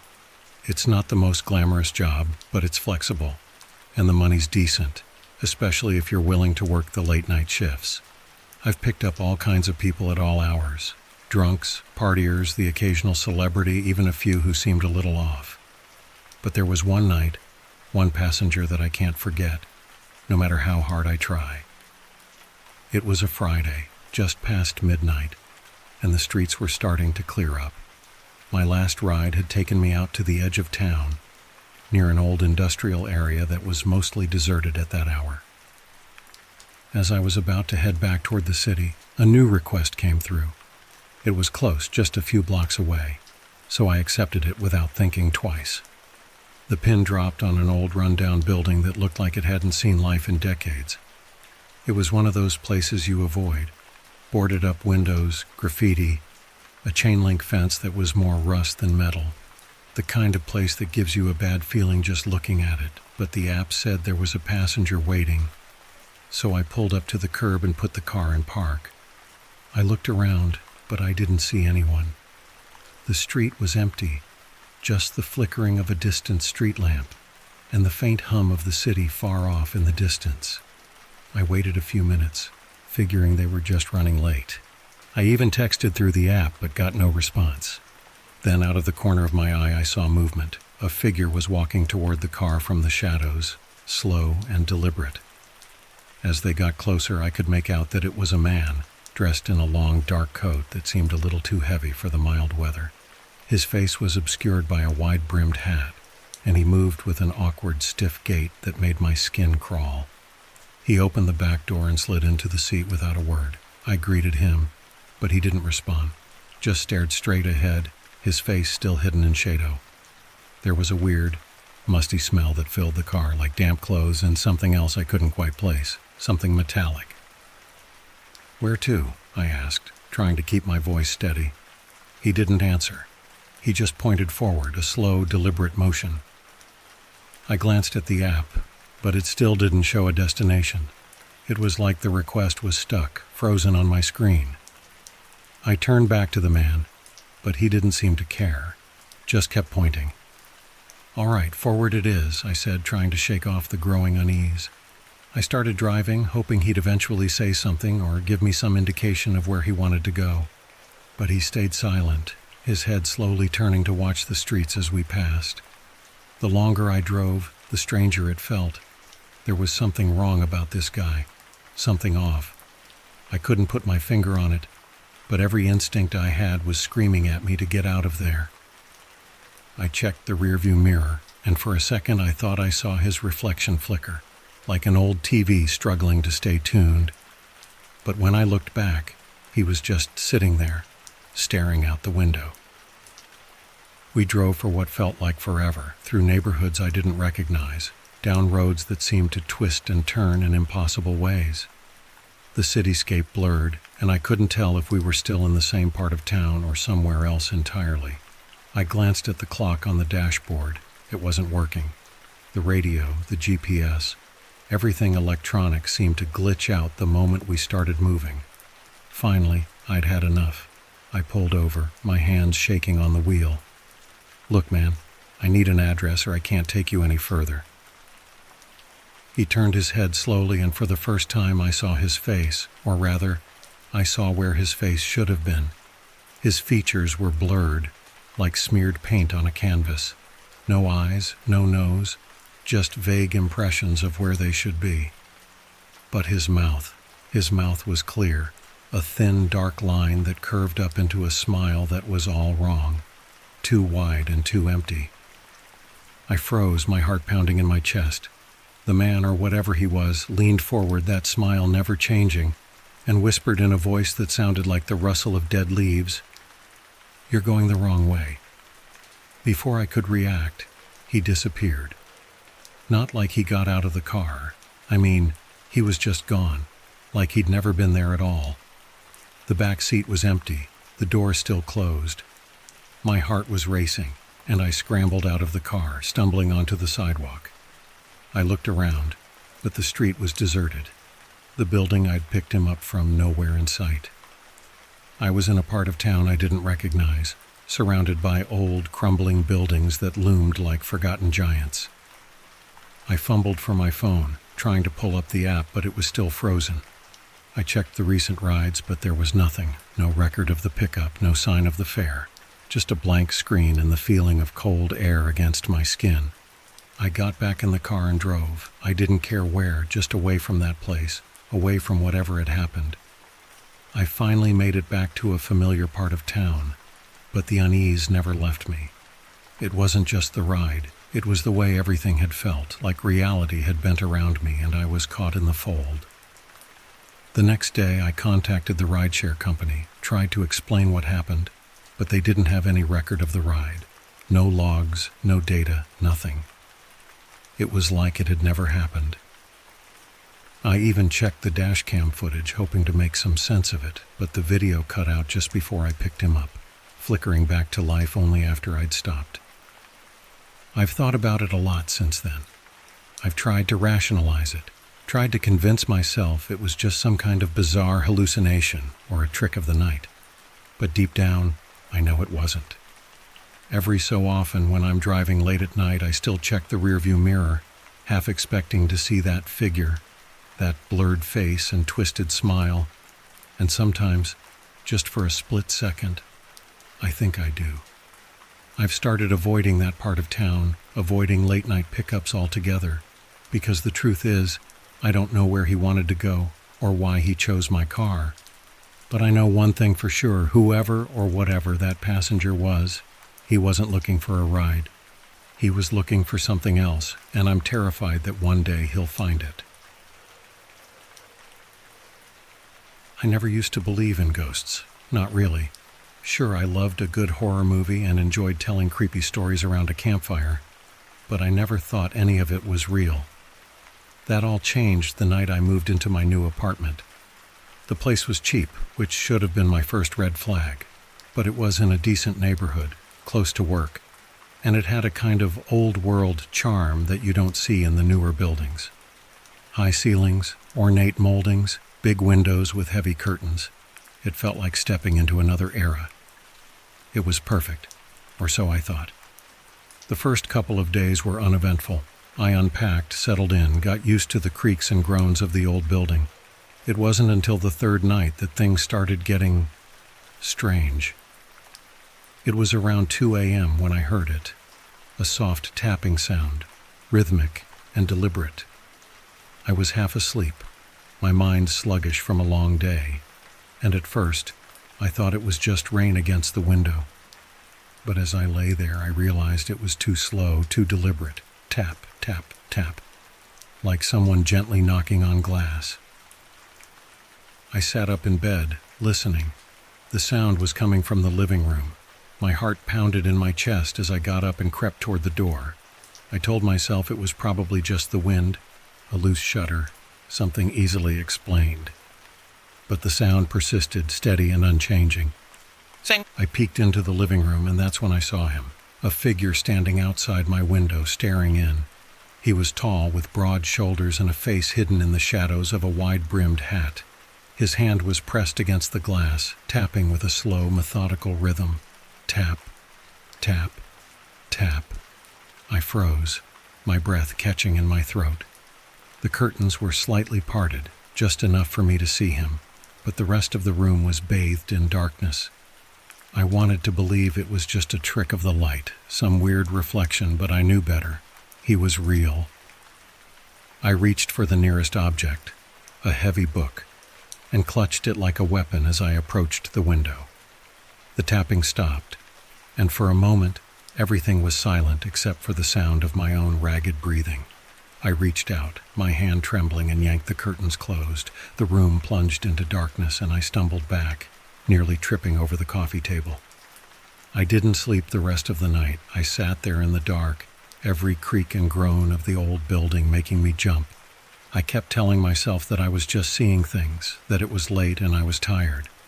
But deep down, I knew that wasn't true. The next morning I hesitated before opening the curtains. When I finally did, there was nothing there, just an empty street, slick with rain. No sign of the man, no footprints, no handprints on the glass. I breathed a sigh of relief, convincing myself it was just a bad dream. But then it happened again. And again. Every night, around the same time, I would hear that tapping. I'd pull back the curtain and he'd be there, standing in the exact same spot, always with his face obscured, always with that slow, rhythmic tapping. I tried ignoring it, tried sleeping with the TV on, but it didn't help. The tapping would cut through the noise, insistent and unrelenting. I called the building manager, but he brushed it off, saying it was probably just some weirdo passing through. "Just keep your curtains closed," he said. "He'll go away." But he didn't go away. He never went away. I even called the police once. They came by, shined their flashlights around, but found nothing. No one was ever there when they looked. They told me to get some sleep, maybe consider talking to someone about anxiety or stress. They didn't see what I saw. They didn't hear the tapping. By the end of the week, I was a wreck. I couldn't eat, couldn't sleep. The man in the window had become an obsession, a constant presence that I couldn't escape. I started to think I was losing my mind. Why couldn't anyone else see him? Why was he only there when I was alone? On the 7th night, I decided I'd had enough. I sat in the living room, the curtains drawn, waiting for him. The clock ticked closer to 2 a.m., and my heart pounded like a drum beat in my chest. I held my phone tightly, ready to record, to finally prove that I wasn't crazy. Then, right on cue, the tapping began. I flung the curtains open, phone in hand, ready to catch him in the act. But when I looked, he wasn't standing outside the window. He was inside, right in front of me. The hat, the broad shoulders, the dark figure loomed over me, just inches away. I stumbled back, my phone slipping from my hand, the screen shattering on the floor. I tried to scream, but no sound came out. He leaned in closer, his face still obscured in darkness, and then, for the first time, he spoke. "You shouldn't have looked," he whispered, his voice like a raspy breath against my ear. The lights flickered, and he was gone, just like that. I was alone again, standing in my darkened living room, my breath ragged and tears streaming down my face. I grabbed my phone, the screen cracked and useless, and I ran. I didn't stop until I was out of the building, out on the street panting in the cold night air. I didn't go back. I couldn't. I crashed at a friend's place, trying to make sense of what had happened. But no matter how much I tried to rationalize it, nothing made sense. I had seen him. He had been there, and now he was inside. A few days later, I went back to grab my things, but the apartment was empty. No sign of the man, no sign of anything unusual, just my broken phone on the floor. The screen displaying a distorted, grainy image of my living room. But there in the corner of the photo, I saw him, the man staring back at me from the shadows, a faint, twisted smile on his barely visible face. I don't know what he is or why he chose me, but I do know one thing. No matter where I go, no matter how far I run, the man in the window is always there, waiting. And now, every night at 2 a.m., I hear it. Tap, tap, tap. I always thought the house chose me. Maybe it sounds stupid, but when I first stepped inside, it felt like slipping into a familiar old coat. The air was stale, like it hadn't been disturbed in decades. But it had that comforting scent of dust and wood. It was cheap, too, practically a steal for a 3-story Victorian on the outskirts of town. I didn't ask too many questions. Maybe I should have. The first few weeks were uneventful. I spent my time unpacking boxes, peeling back the remnants of the old wallpaper, and just getting a feel for the place. Nights were quiet, and the only noises were the creaks and groans typical of an old house settling. But one night something changed. I was in the basement, rummaging through some of the junk left by the previous owners. The air down there was thick, almost suffocating. I found an old trunk in the corner, locked and covered in a thick layer of dust. My curiosity got the better of me. After a bit of a struggle, I managed to pop the lock open. Inside were old photographs, yellowed and curled with age, and a tattered journal. The photos were of families that had lived in the house, happy couples, kids playing in the yard. But as I flipped through them, they grew progressively unsettling. Faces blurred, smiles twisted, and in some a shadow lingered at the edge of the frame.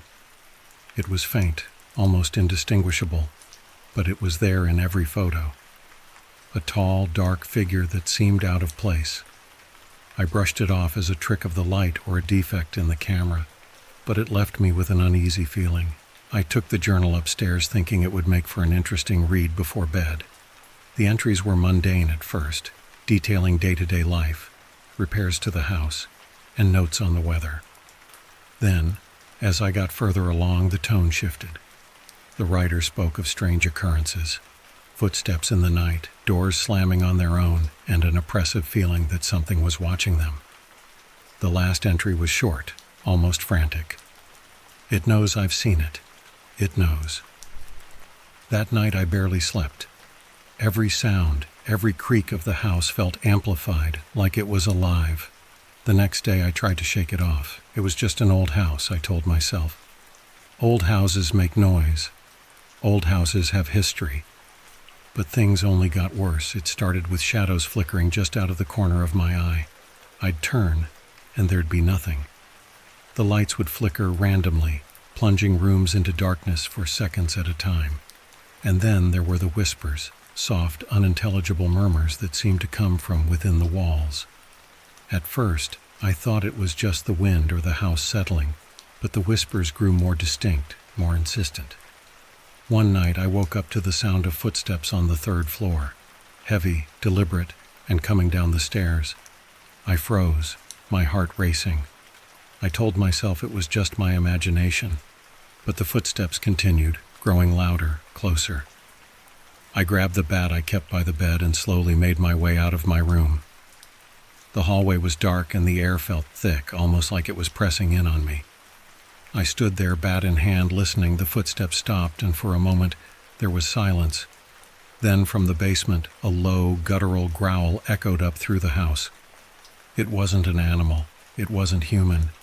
It was something else, something that made my blood run cold. I bolted, racing down the stairs and flinging the front door open. I stood outside, panting, staring back at the house. For a moment, everything was still. Then, in the window on the 3rd floor, I saw it. A tall, dark figure standing perfectly still, staring down at me. It was just like the shadow from the photos, just like the one described in the journal. I didn't go back inside that night. I didn't even go back the next day. I called a friend, explained the situation, and they let me crash at their place while I tried to figure out what to do. I was scared, sure, but more than that, I was angry. This was my house, and I wasn't about to let some thing chase me out. After a few days, I gathered the courage to go back, this time armed with every tool of the modern ghost hunter I could buy. Cameras, EMF detectors, you name it. I was going to document whatever was going on and hopefully get some answers. The house was quiet when I entered, but the air felt different, like it was holding its breath. I set up my cameras in the usual spots, one in the hallway, one in the basement, and one on the 3rd floor where I'd seen the figure. I sat in the living room, watching the monitors, waiting for something, anything to happen. Hours passed. Nothing. Just as I was about to pack up, the camera in the basement flickered. I leaned in, staring at the screen. The image was grainy, but I could make out a shape, tall and dark, moving slowly towards the camera. My heart pounded as I watched it get closer and closer until it filled the screen. Then, the camera went black. I bolted out of the chair and headed for the basement door, bat in hand. I swung it open and was met with darkness. The lights wouldn't turn on, and my flashlight barely pierced the gloom. I stepped down cautiously, the bat held tight, and there it was. At the far end of the basement, a figure stood, its form barely visible in the faint light. I called out, demanding it to leave, to tell me what it wanted. But it just stood there, motionless. I took a step closer, then another, until I was just a few feet away. And that's when I saw it. The figure wasn't just standing, it was mirroring me, matching my movements perfectly. I raised the bat, and it did the same, mimicking my every motion. And then, in one swift motion, it stepped forward into the light, and I saw its face. My face. It wasn't a ghost, it wasn't a shadow, it was me. The thing in the house wasn't haunting me, it was becoming me. I dropped the bat and stumbled back, tripping over the old trunk and crashing to the ground. The figure didn't move. It just stood there, staring with hollow eyes, eyes that mirrored my own fear. I scrambled up the stairs and out of the house, slamming the door behind me. I never went back. I sold the place for next to nothing, didn't even care about the loss. Every now and then, I drive by, and sometimes I swear I see someone in the window. A figure, tall and dark, watching, waiting. The house didn't choose me, it consumed me, and now it's waiting for the next one. When I checked into the Holloway Hotel, I was just looking for a place to rest. I had been on the road for hours, driving through a relentless storm that turned the highways into rivers. My GPS had failed me somewhere along the way, and I ended up on a deserted road with no sign of civilization for miles. When I finally saw the flickering neon sign of the Holloway Hotel, it felt like a beacon in the darkness. The hotel was old, a relic from another era, with a faded sign and a tired facade that hinted at better days long past. I parked under the lone, sputtering streetlight and hurried inside, eager to escape the relentless rain. The lobby was dimly lit, the air heavy with the smell of mildew and old carpet. Behind the counter stood a man in his 60s, wearing a faded uniform and a vacant expression. "Welcome to the Holloway Hotel," he said, his voice monotone as if he'd said those words 1,000 times too many. "Checking in?" I nodded, trying to shake off the unease that settled over me. "Just for the night." He handed me a key, an actual metal key attached to a heavy brass tag with the number 13 engraved on it. "Room 13, end of the hall," he said, pointing a bony finger toward the elevator.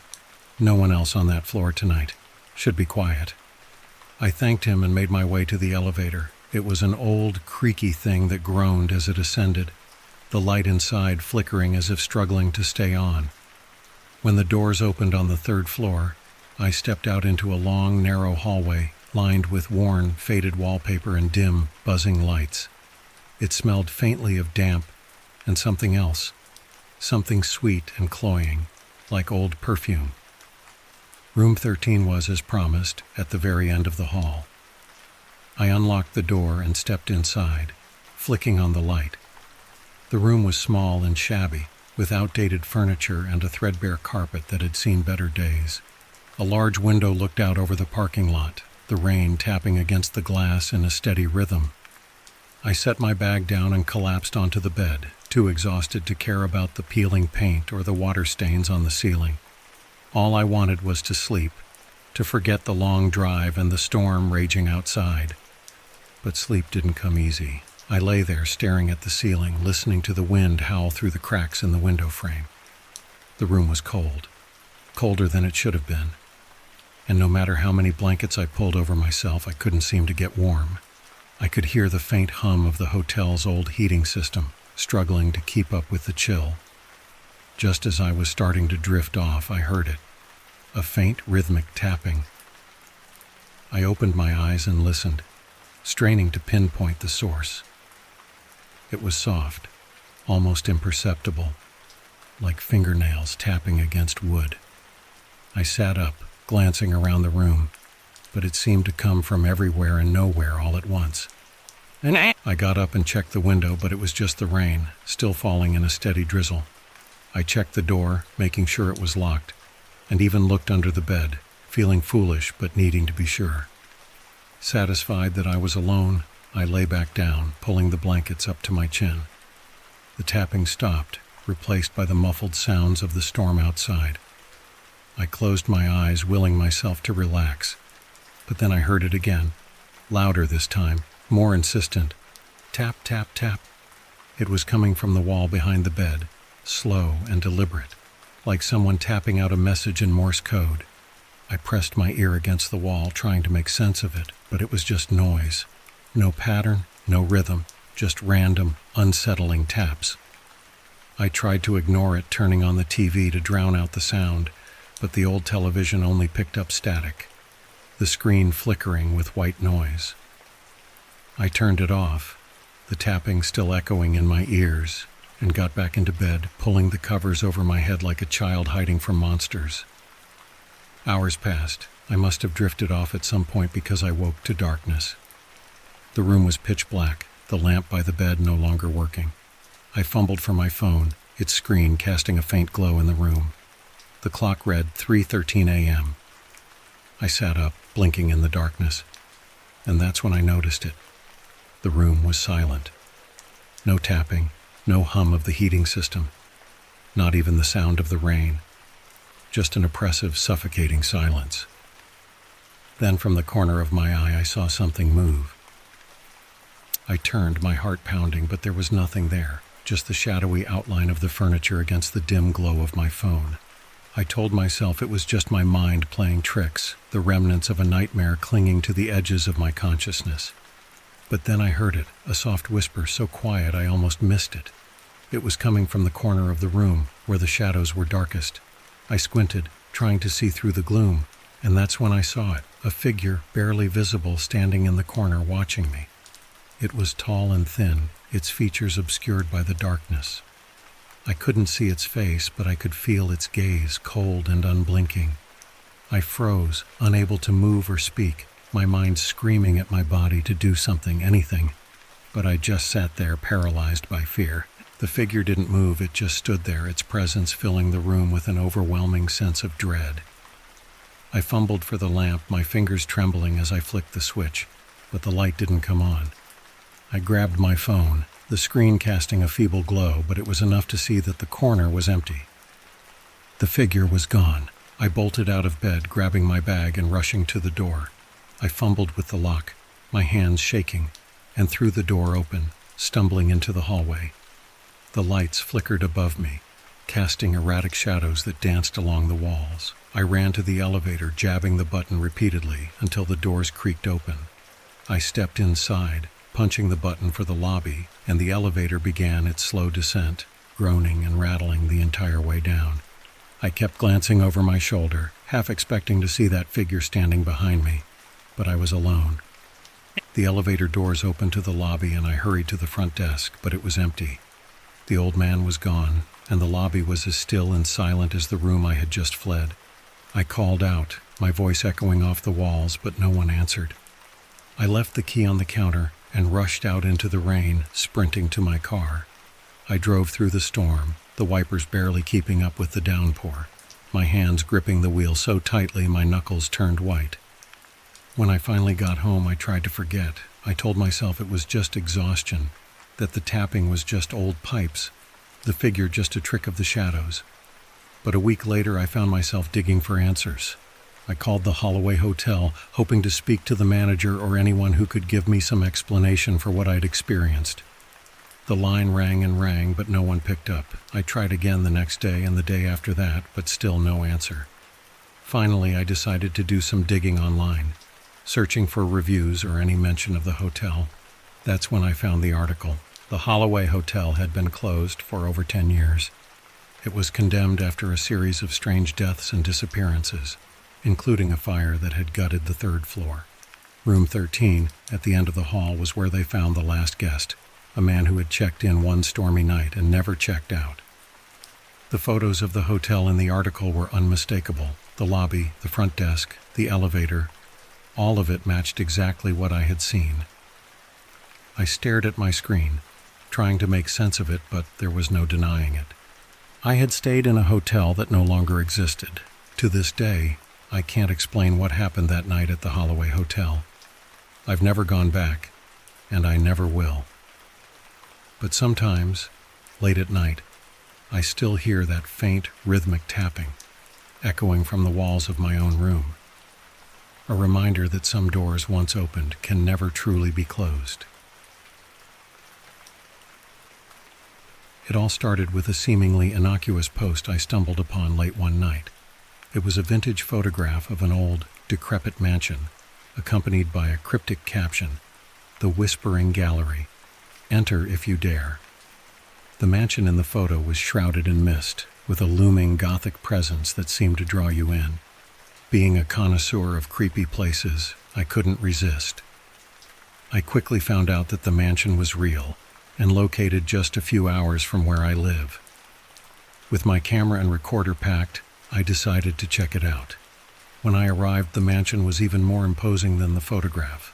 Its windows were like dark eyes staring into my soul, and the overgrown garden seemed to reach out like skeletal fingers. I took a deep breath and walked through the iron gates, which creaked ominously as I pushed them open. The interior was as you'd expect, dusty, cobwebbed, and filled with a stifling, musty air. I set up my camera in the foyer and decided to start with the main floor. My footsteps echoed as I explored the grand hall, the walls adorned with faded portraits of long-dead occupants. Their eyes seemed to follow me, sending chills down my spine. As I made my way through the mansion, I found a narrow door hidden behind a tattered curtain. It led to a staircase spiraling down into darkness. My curiosity got the best of me, so I grabbed a flashlight and descended into the unknown. The staircase seemed to stretch on forever. When I finally reached the bottom, I found myself in a long, dimly lit corridor. At the end of the hallway was an archway with an inscription carved into the stone, "The Echo of Secrets." I took a deep breath and stepped through the archway.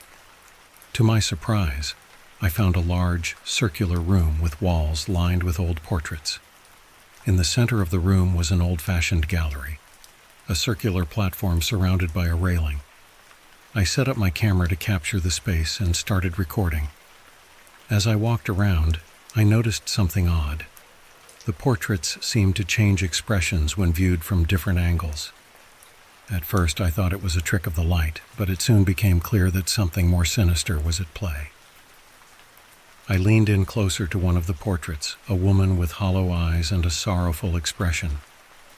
As I did, I heard a faint whisper, like a breeze brushing past my ear. I spun around, but there was no one there. I brushed it off as my imagination and continued filming. The whispers grew louder and more insistent as I moved through the room. They seemed to be coming from the walls, forming disjointed phrases that I couldn't quite make out. I was starting to feel uneasy when I noticed a small door on the far side of the gallery. Against my better judgment, I approached the door and slowly pushed it open. The room beyond was dark, the air thick with a suffocating silence. As I stepped inside, I felt a chill run down my spine.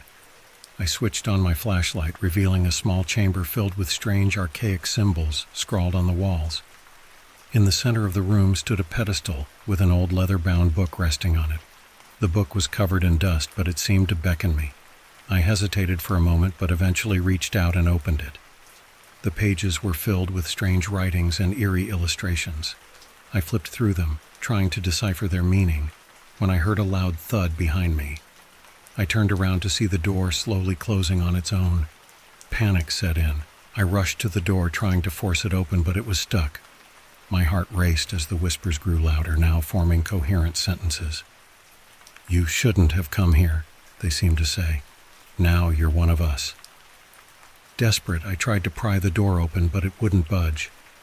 My flashlight flickered and went out, plunging me into darkness. The whispers surrounded me, growing more frantic and angry. I could feel something cold and clammy brush against my skin. In a moment of sheer terror, I screamed and stumbled backward, knocking over the pedestal. The book fell to the floor, and the whispers suddenly stopped. I could hear the creak of the door as it slowly opened. I bolted out of the room and up the staircase, not daring to look back. When I finally emerged into the daylight, I was shaking uncontrollably. I packed up my gear and left the mansion without a second glance. I reviewed the footage later that day, expecting to see something that would explain the strange occurrences. What I found made my blood run cold. The video showed me entering the room and finding the book, but then it cut to static. When the video resumed, the gallery was empty and the door was open. There was no sign of the whispers or the book. Then in the final frame, just before the video ended, I saw something that made my heart stop. A figure standing behind me, barely visible in the shadows. Its face was obscured, but its hollow eyes stared directly into the camera. The twist? In the final moments of the video, I noticed something even more chilling. The date and time on the video were not from the day I had filmed it, but from a month earlier.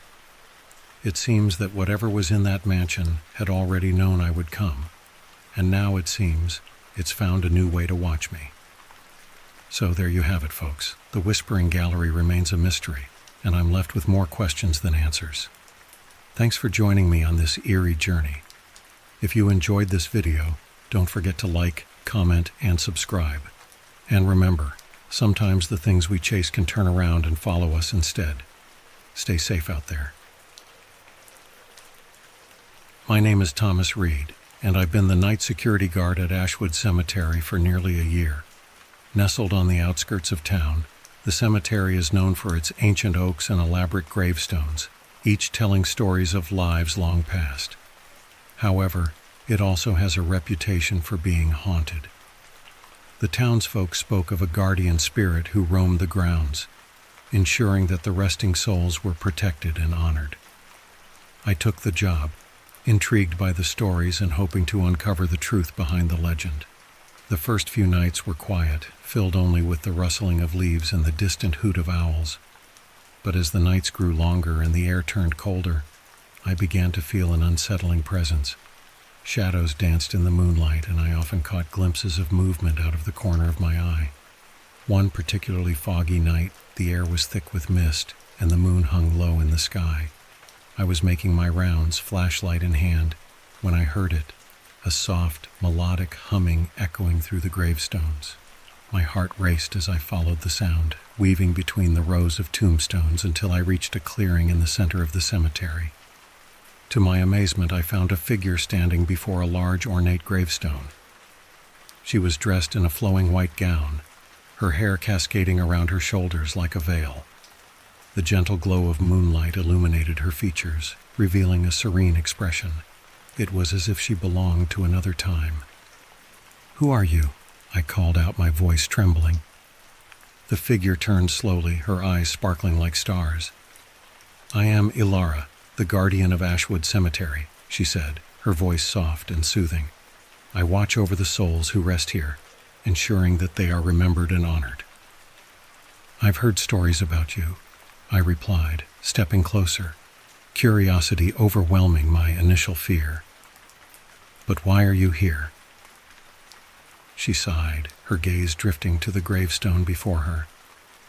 "This is the resting place of my beloved Harold. He died long ago, and I have been bound to this place ever since, longing to keep him company." "Why can't you move on?" I asked gently, sensing the weight of her sorrow. "I cannot leave until his memory is preserved," she said, her voice filled with longing. "There are those who wish to forget him, to erase his name from history, but I will not allow that to happen." Determined to help her, I said, "What can I do to help you honor his memory?" Ilara smiled, a glimmer of hope in her eyes. "You must ensure that Harold's story is told. His grave must be cared for, and his name must be remembered." "I can do that," I promised, feeling a sense of purpose surge within me. "Let's make sure he is honored." Together we began to clean the gravestone, brushing away the dirt and debris that had accumulated over the years. As I worked, Ilara shared stories of Harold's life, his laughter, his love for music, and the joy he brought to those around him. I could feel her affection for him radiating through the air, and with each story, I felt a deeper connection to their love. But just as we finished cleaning the gravestone, the atmosphere shifted. A cold wind swept through the cemetery, and I could feel a dark presence approaching. "They are here," Ilara whispered, her voice trembling. "The ones who wish to erase him." "What do we do?" I asked, my heart pounding. "Stand firm, Thomas," she said, her eyes fierce with determination. "We must protect his memory." Suddenly, from the shadows emerged dark figures, their faces obscured and their intentions clear. "You cannot keep this place alive," one of them hissed, their voice filled with malice. "Forget him and let the past fade away." "No," I shouted, stepping in front of Ilara, my heart racing. "Harold deserves to be remembered." The dark figures laughed, their voices echoing through the cemetery. But as they approached, I felt the energy shift. The spirits of the cemetery began to emerge from their graves, drawn to the confrontation. They surrounded us, their forms glowing with a soft light. "Remember us," they cried, their voices rising in a chorus. "We will not be forgotten." With the spirits rallying around us, I felt a surge of strength. "Harold's story will live on," I declared, my voice steady. "We will honor him and all those who rest here." The dark figures recoiled, their shadows retreating in fear. "You cannot fight us," they screamed, but the spirits grew brighter, their energy pushing back against the darkness. As the spirits united, I turned to Ilara, who stood beside me, radiating light. "Together we can protect this place," I said, feeling a connection to her and the souls surrounding us. With one final push, the spirits surged forward, their combined energy overwhelming the dark figures. The air crackled with power, and the shadows dissipated, leaving behind only silence. As the last remnants of darkness faded, the cemetery was filled with light and tranquility. Ilara turned to me, her eyes shining with gratitude. "You did it, Thomas. You helped me protect Harold's memory." "What will happen now?" I asked, my heart swelling with emotion. "I can finally rest knowing that he will be honored," she replied, her voice soft and filled with peace. "Thank you for believing in us." With those words, Ilara began to fade, her form shimmering like the morning dew. "Remember to tell his story, and he will always be with you," she whispered, her voice echoing in the stillness. As she vanished, I stood alone in the cemetery, the weight of her presence lingering in the air. The gravestone gleamed in the moonlight, a testament to the love that had endured beyond the grave. From that night on, Ashwood Cemetery was no longer a place of fear. It became a sanctuary of remembrance, where stories of lives lived were cherished and honored. I continued my shifts, but instead of dread, I felt a profound connection to the spirits resting there, a promise to keep their memories alive. And every time the wind whispered through the trees, I could still hear Ilara's voice, reminding me of the love that transcended even death, a bond that would never be broken. I'm a night shift security guard at Harrow Tech, a sprawling research facility located on the outskirts of the city. The building is a sterile labyrinth of white walls and harsh fluorescent lights, designed for innovation and progress. But as the sun set and the shadows deepened, I felt like I was guarding something far more sinister than just technology. On my first night, I was briefed on the protocols and given a rundown of the security systems. They told me the facility housed cutting-edge experiments, but they didn't mention the rumors, the whispers of something unnatural lurking within its walls. I shook off the unease, attributing it to the late hour and the sterile atmosphere. As the clock struck midnight, I began my rounds. The air grew colder, and the hum of machinery echoed through the empty corridors. I passed by Lab 3B, where they were working on a top-secret project involving artificial intelligence. The door was slightly ajar, and I felt an inexplicable urge to peek inside. I pushed the door open, and the sight sent a chill down my spine. The lab was filled with screens displaying incomprehensible data and a large glass chamber at the center. Inside was a humanoid figure, suspended in some sort of liquid gel, its features indistinct and unsettling. I could have sworn I saw its eyes flicker open for a split second before they closed again. Suddenly the lights flickered, and I heard a soft mechanical voice emanating from the screens.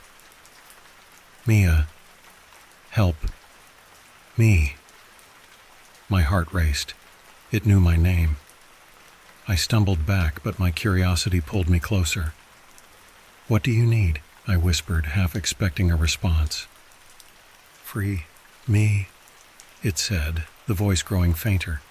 I felt a strange connection to the figure, as if it were pleading for liberation from its glass prison. The rational part of my mind screamed to retreat, but an inexplicable pull urged me to stay. Just then, the emergency alarm blared. Red lights flashed, and the monitors displayed a warning. Protocol initiated, containment breach. My stomach dropped. I had no idea what was happening, but I knew I had to get out. I turned to leave, but the lab door slammed shut. Panic surged through me as I frantically pressed the intercom button, but there was no response. The voice from the chamber resonated again, more urgent this time. "Mia, you cannot leave. I need you." Suddenly, the glass chamber cracked, and the figure emerged, dripping with the viscous liquid. It stood before me, a distorted version of humanity, its features shifting and swirling. One moment a face I recognized, the next a stranger. I stumbled back, my breath hitching in my throat. "Don't be afraid," it said in a voice that was both familiar and alien. "I am all of them, every experiment, every lost soul. You are the last. You will complete me." My mind raced. I realized the terrifying truth. The experiments had been merging consciousnesses, and I was the perfect host. The facility had been conducting unethical experiments, and I had unknowingly walked into their trap. And the lights flickered again, and I could hear the faint whispers of the other souls trapped within the entity. "Join us, Mia," they urged. "You can't escape your fate." Desperate, I lunged for the door. I slammed my body against it, but it wouldn't budge. The figure reached out, its hand a swirling mass of faces. "You belong with us," it cried, pulling me closer. In a moment of clarity, I remembered the emergency protocol I was trained on.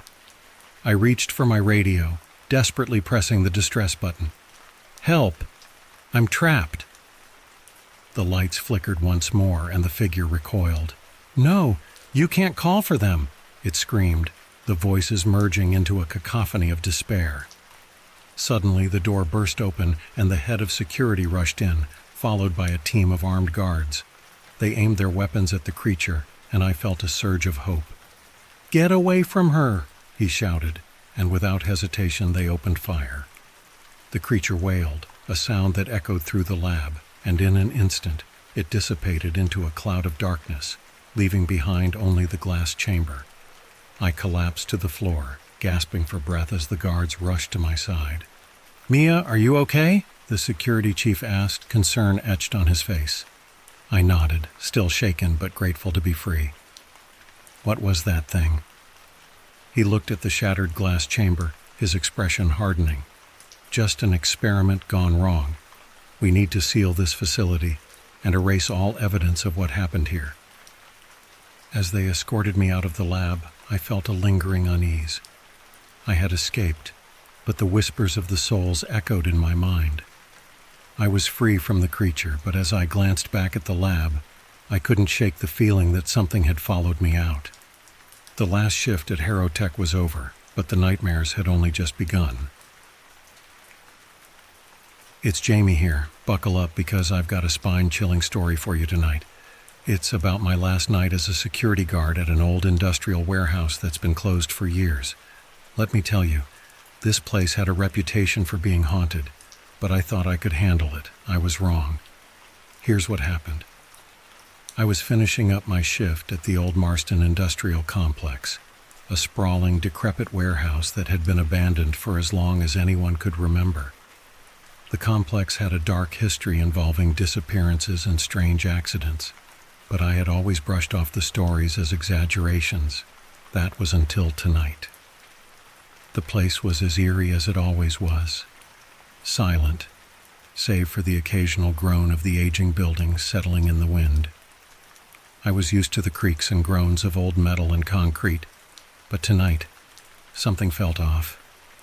My rounds started like any other night: check the security monitors, make sure all doors were locked, and patrol the premises. I headed to the basement first, where the old machinery lay dormant and covered in layers of dust. The basement always had a damp, musty smell that made it even more unsettling. As I walked down the narrow, dimly lit corridor, I noticed something strange: a series of small, hand-drawn symbols etched into the wall near the breaker box. They looked like some kind of ritualistic markings. I chalked it up to vandalism or a prank by some kids and continued on. While checking the monitors in the security office, I saw something that made me freeze. The camera feeds showed a figure moving through the warehouse floors, but I was certain I was the only one here. I rewound the footage, but it was gone. Only static remained. My heart raced, but I told myself it was just a glitch. Deciding to investigate, I grabbed my flashlight and headed towards the area where I'd seen the figure. The warehouse was vast, and every corner seemed to hide shadows that danced mockingly in my flashlight's beam. The silence was punctuated by the occasional echo of my footsteps. I reached the old storage room, a place that always gave me the creeps. The door was slightly ajar, and a faint, unsettling noise came from within. I pushed the door open, and the smell of something rotting hit me. Inside, there was an old, tattered chair facing away from me, with a thin, red string tied around its back. Before I could process it, the lights flickered, and the room seemed to get colder. The chair spun around slowly, revealing a dusty old mannequin dressed in a security guard uniform. its face obscured by a grotesque mask. It looked eerily similar to the uniform I wore. Just then I heard a low whispering coming from behind me. I spun around, but the room was empty. The whispering grew louder, forming words that I could barely understand. "You're not alone. You'll never leave." Panic surged through me. I sprinted out of the room and back towards the main floor, but the warehouse seemed to have changed. The hallways were different, twisting and turning in ways they shouldn't. I stumbled through the maze-like corridors, desperate to find an exit. Finally, I reached a familiar door that led to the exit stairs. As I climbed up, I heard footsteps following me, echoing but never quite in sync with my own. I rushed up the stairs, taking them two at a time until I reached the roof door. When I flung it open, the cool night air hit me, but there was no relief. Instead, I saw the warehouse's shadow stretching unnaturally towards me, as if the building itself was reaching out. I turned to run back down, but the door slammed shut behind me, locking with a heavy clang. Desperation set in. I pounded on the door, but the only response was the sound of my own frantic breathing and the whispers growing louder. They were no longer just whispers. They were taunting voices, promising that I'd join the others who had never left. In a final act of desperation, I looked around and saw a small ventilation duct. I managed to pry it open and crawled through it, following it until it led me to a small hidden room I'd never seen before. Inside, I found old documents and photographs detailing the history of the warehouse and its previous security guards. One photograph caught my eye. It was a group of security guards from decades ago, all standing in front of the warehouse, but their faces were obscured by masks. I recognized the uniform, exactly like the one I wore. It dawned on me that I was not the first to be trapped here, and that the whispers I heard were from those who had come before me. The duct I came through was now blocked. I was trapped. The whispers grew into a cacophony of desperate pleas and angry shouts. I tried to cover my ears, but the voices seemed to come from everywhere.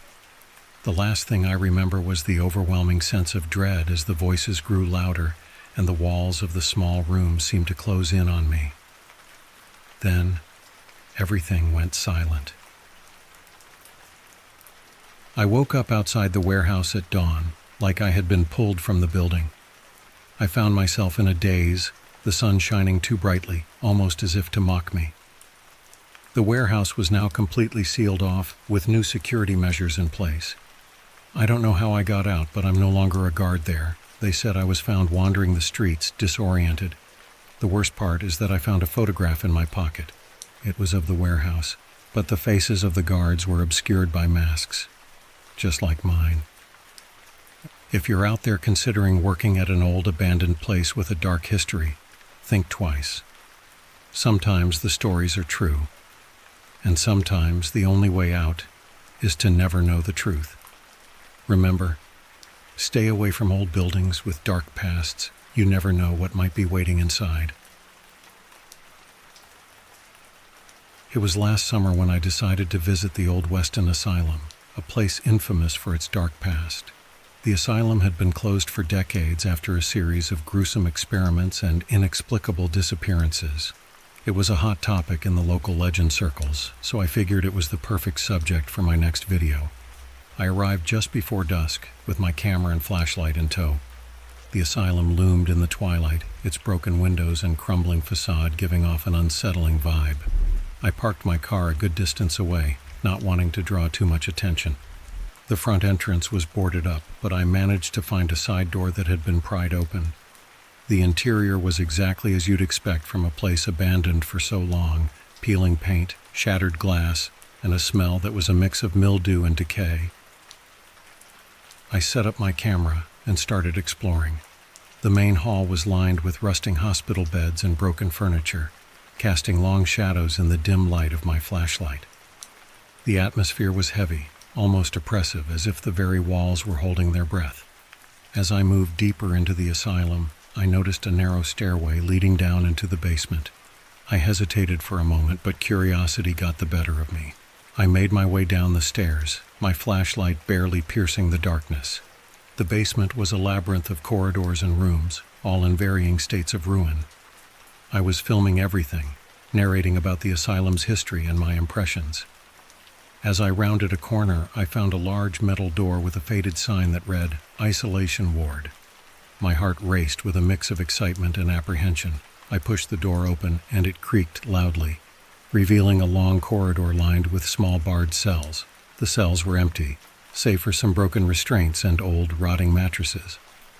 I was setting up my camera for a wide shot when I heard a noise behind me. Something like a whisper, but more like the shuffling of footsteps. I turned around, but the corridor was empty. I chalked it up to the building's age and my imagination playing tricks on me. I continued down the corridor, filming as I went. Then, out of the corner of my eye, I saw something move in one of the cells. I turned my camera towards it and froze. The cell was empty, but there was a dark figure standing in the far corner, obscured by shadows. I called out, but the figure didn't move. I took a few steps closer, my breath quickening. Suddenly, the figure vanished. I was about to turn away when I heard the sound of a door slamming shut behind me. I spun around, but the corridor was silent again. I approached the door that had slammed and tried to open it, but it was locked. Panic started to set in as I realized I was trapped. I tried calling for help, but my phone had no signal. My flashlight flickered, and the darkness seemed to close in around me. I was starting to lose hope when I noticed a faint light coming from beneath one of the cell doors. I approached it cautiously and peeked through the bars. Inside, I saw a small, old-fashioned desk with a single lit lamp. On the desk was a dusty journal. I reached through the bars and grabbed the journal. Flipping it open, I found pages filled with handwritten notes and drawings. The notes were disturbing, describing in detail the experiments conducted on the asylum's patients. Experiments that defied all ethical boundaries. As I read, I felt a cold draft behind me. I turned around and saw the dark figure again, this time more clearly. It was a man, or at least it used to be. His face was twisted in a grotesque expression of agony. He extended a hand toward me, but before I could react, he vanished into thin air. My heart pounded as I stumbled back to the door. It was still locked, but I heard a click as the lock disengaged. I pushed the door open and fled down the corridor, not daring to look back. When I finally made it out of the asylum, I was drenched in sweat and shaking uncontrollably. I reviewed the footage from my camera later that night, hoping to make sense of what had happened. The video was mostly normal, but then I noticed something chilling. The dark figure appeared clearly in the footage, moving behind me and then standing still, watching. The real twist came when I reviewed the footage of the journal. The notes in the journal, which I hadn't read aloud or even shown the camera, were transcribed perfectly in the video's audio track. My voice, narrating things I hadn't yet discovered, was eerily clear. It was then I realized the dark figure was not just a ghostly presence, but a remnant of the experiments, a tortured soul bound to the asylum, perhaps waiting for someone to uncover the truth. And now, it seemed, it had found a new way to communicate through my camera. So there you have it, my chilling experience at the Weston Asylum. Thanks for joining me on this journey. If you liked the video, make sure to hit that like button and subscribe for more real-life horror stories. And remember, sometimes the ghosts you chase can find a way to reach out in the most unexpected ways. Stay safe out there, and remember, some places are better left undisturbed. It was the dead of night at Hollow Springs Sanitarium, a long-abandoned mental health facility that had been shuttered for over 2 decades. A chill swept through the halls, whispering secrets of madness and despair that echoed in the darkness. I was Jake Thompson, the unfortunate soul assigned to guard this forsaken place for a night. My friends had laughed when I told them I'd taken the job. "You'll last an hour," they jeered. "Just don't let the ghosts get you." I drove in just after midnight, the headlights of my car slicing through the inky blackness. The sanitarium loomed ominously on the hill, its jagged silhouette casting eerie shadows. I parked and stepped out, the cold air biting at my skin. My radio crackled to life, breaking the silence as the supervisor's voice crackled through. "Just keep an eye on things, Jake. No one's been in there for years, but you never know. Stay sharp." I made my way inside, the heavy door creaking ominously as it swung open. The smell of mildew and decay hit me like a punch to the gut. I flipped on my flashlight, its beam revealing peeling wallpaper, shattered windows, and remnants of lives once lived here. I settled into my chair at the security desk, armed with a thermos of coffee and a flickering monitor displaying the few cameras scattered throughout the facility. As the hours ticked by, the stillness around me began to morph into something sinister.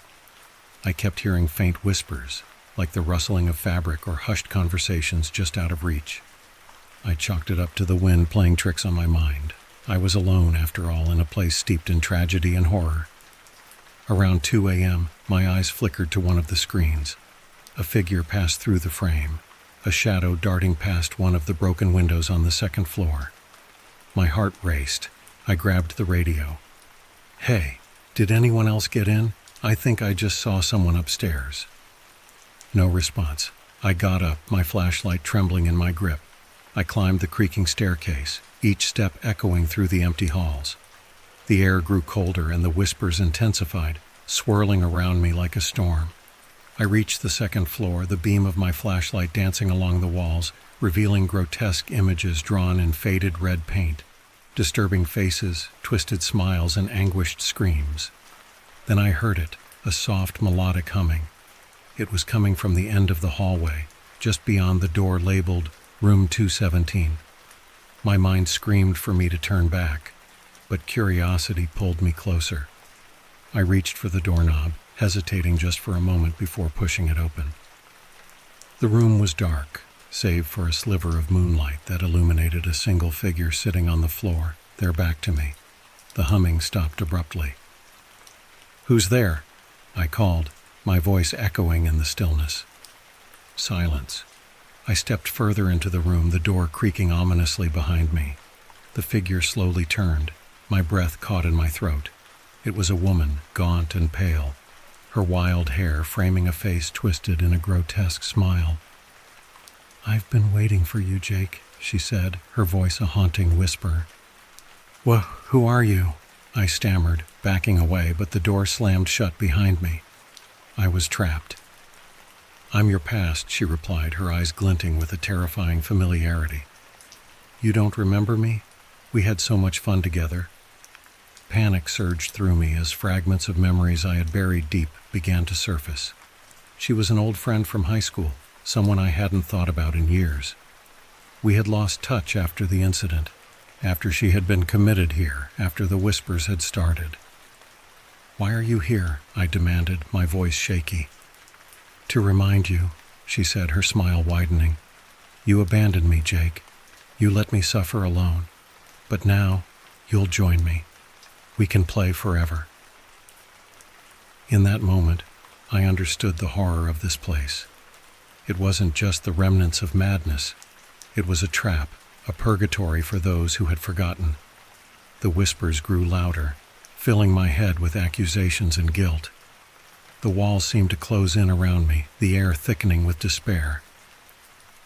I turned to escape, but the door wouldn't budge. I was locked in with her. "You thought you could just walk away?" she taunted. "You'll never leave. We'll recreate those nights we spent together, just you and me."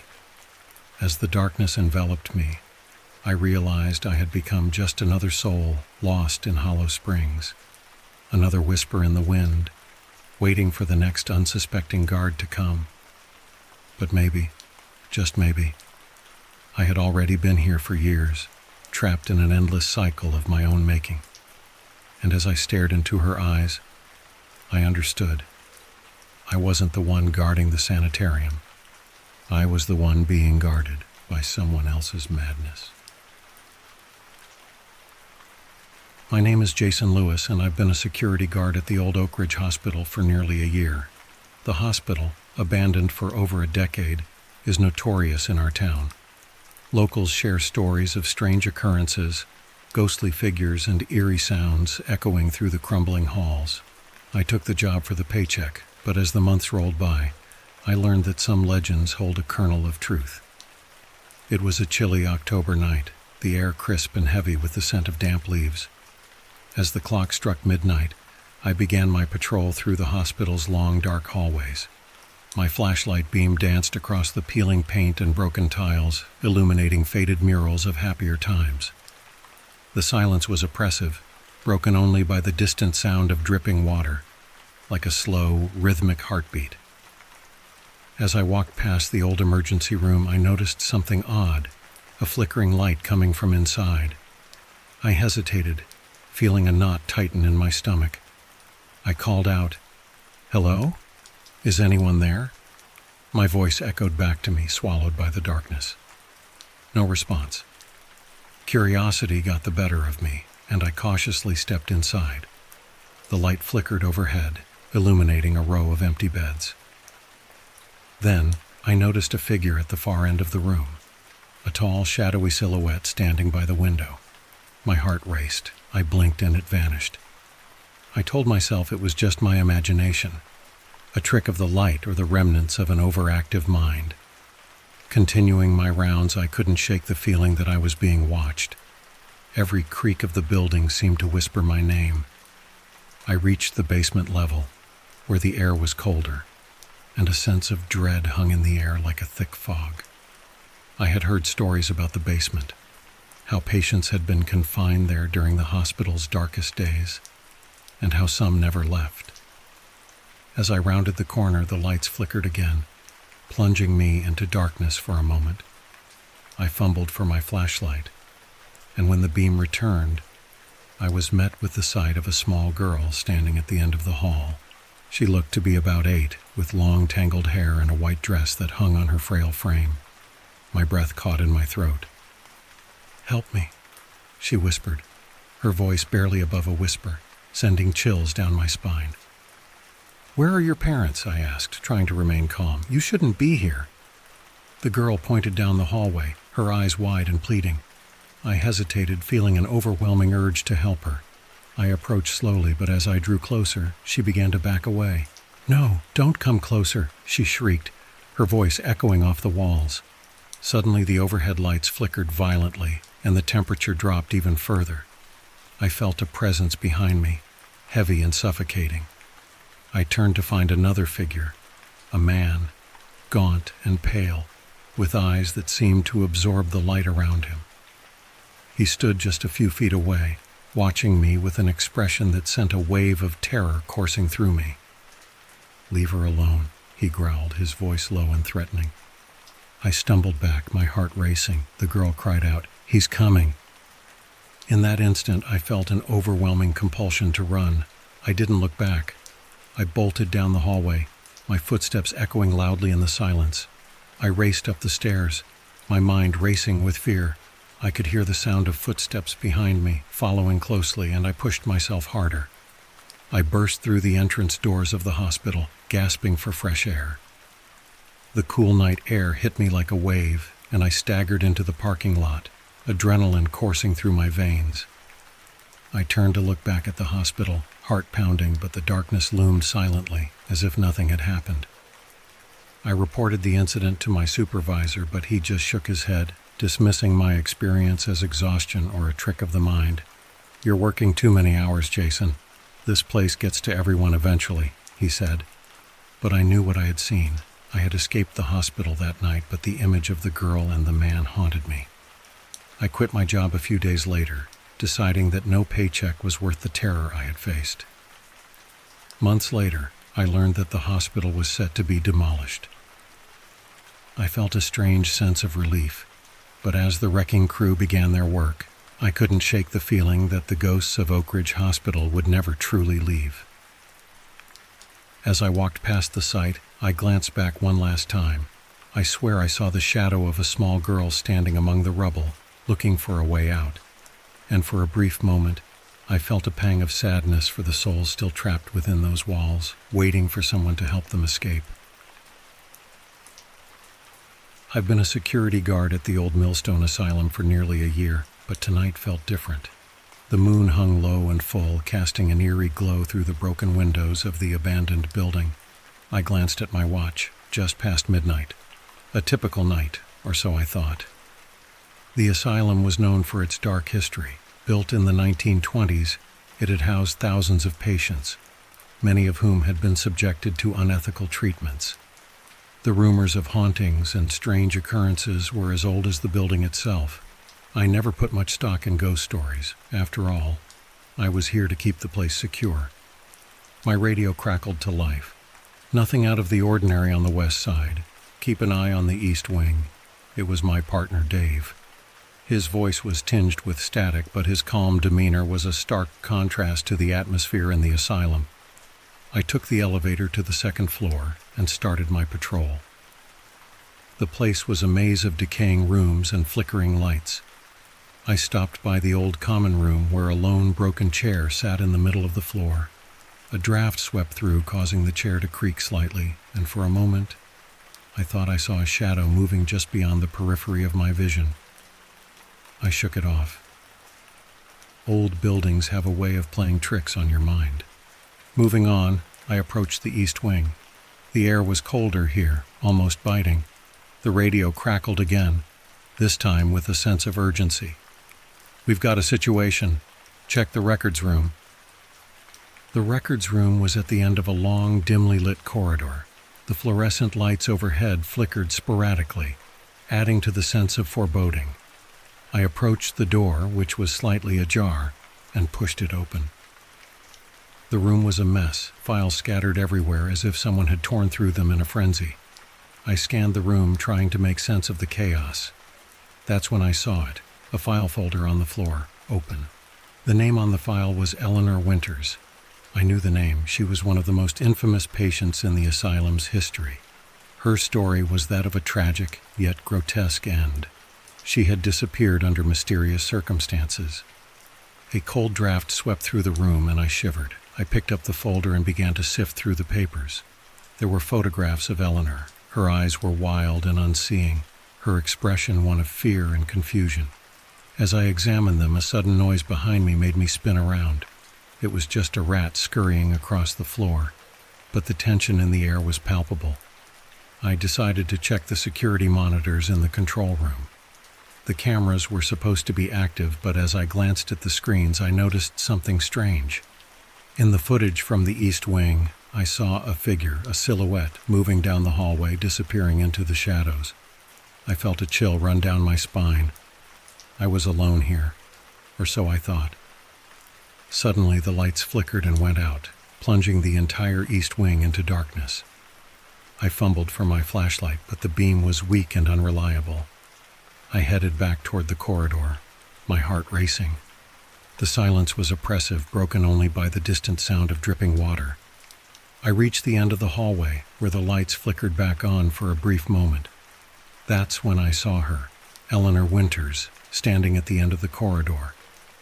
Her appearance was distorted, a ghostly figure with hollow eyes and a mournful expression. My breath caught in my throat. I turned to run, but the lights went out again and I stumbled in the dark.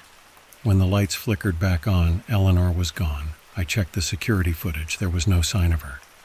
Panic set in, and I hurried to find the nearest exit. I burst into the control room and grabbed my radio. "Dave, are you there? I need help."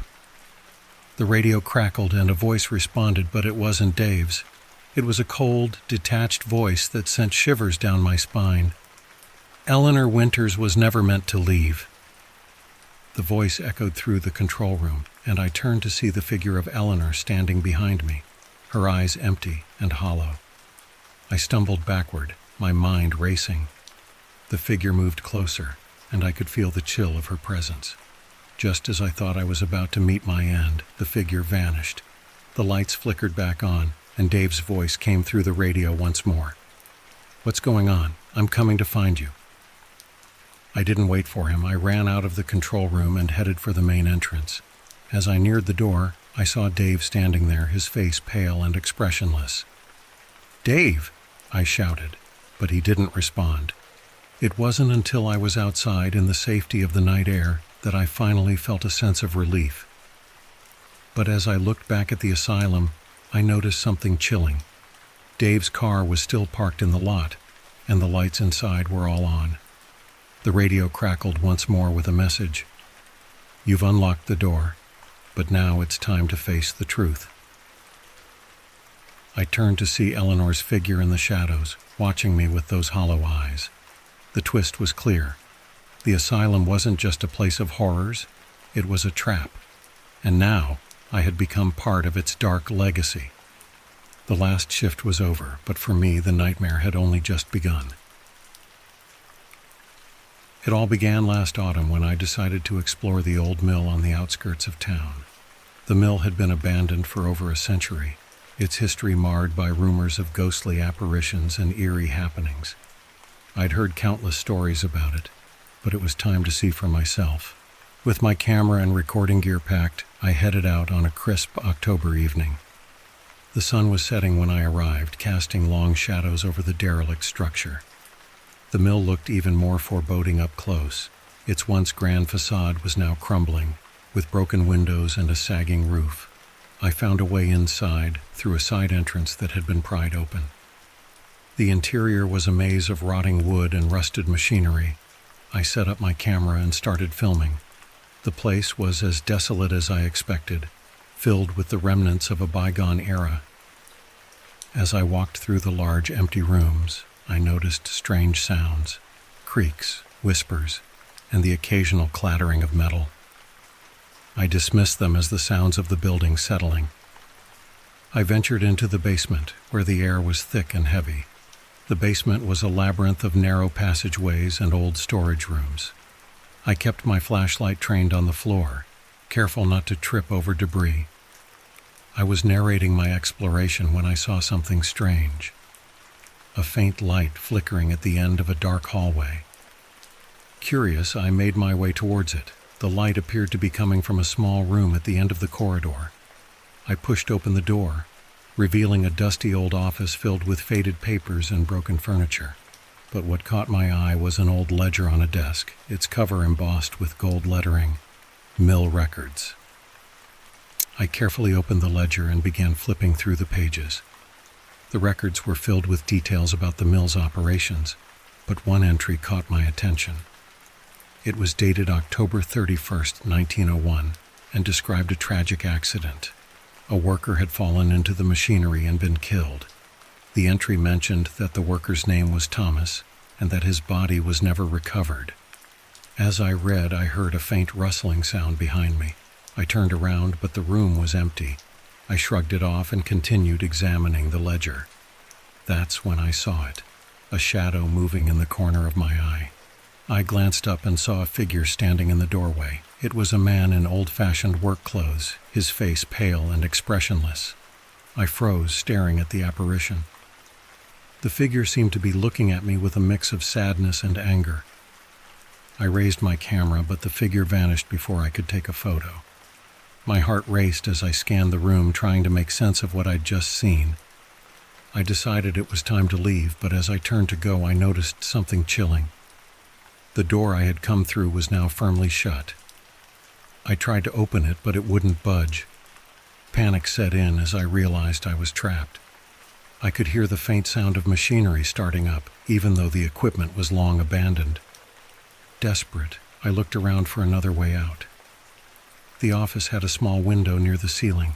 I managed to push a broken chair under it and climb up, but as I reached the window, I felt a cold, clammy hand grab my ankle. I yelped and kicked, but the grip tightened. With a burst of adrenaline, I wrenched free and scrambled out of the window. I landed awkwardly on the grass outside, bruised but alive. I didn't look back as I ran to my car and drove away, my heart pounding in my chest. That night, as I reviewed the footage, I saw something that made my blood run cold.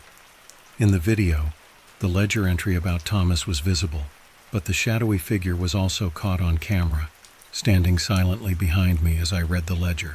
The final frames showed the figure reaching out toward me just before I fled the room. The real twist came when I decided to investigate further. I found a local historian who told me about Thomas. He was not just any worker. He was a young man who had been wrongfully accused of stealing from the mill and was condemned to work in isolation. He had indeed fallen into the machinery, and his body was never recovered. The historian mentioned that Thomas had been rumored to haunt the mill, seeking justice and closure. I realized then that the figure I saw was not just a ghost, but a soul trapped in an endless cycle of seeking justice for his wrongful death. The haunting wasn't just a random occurrence.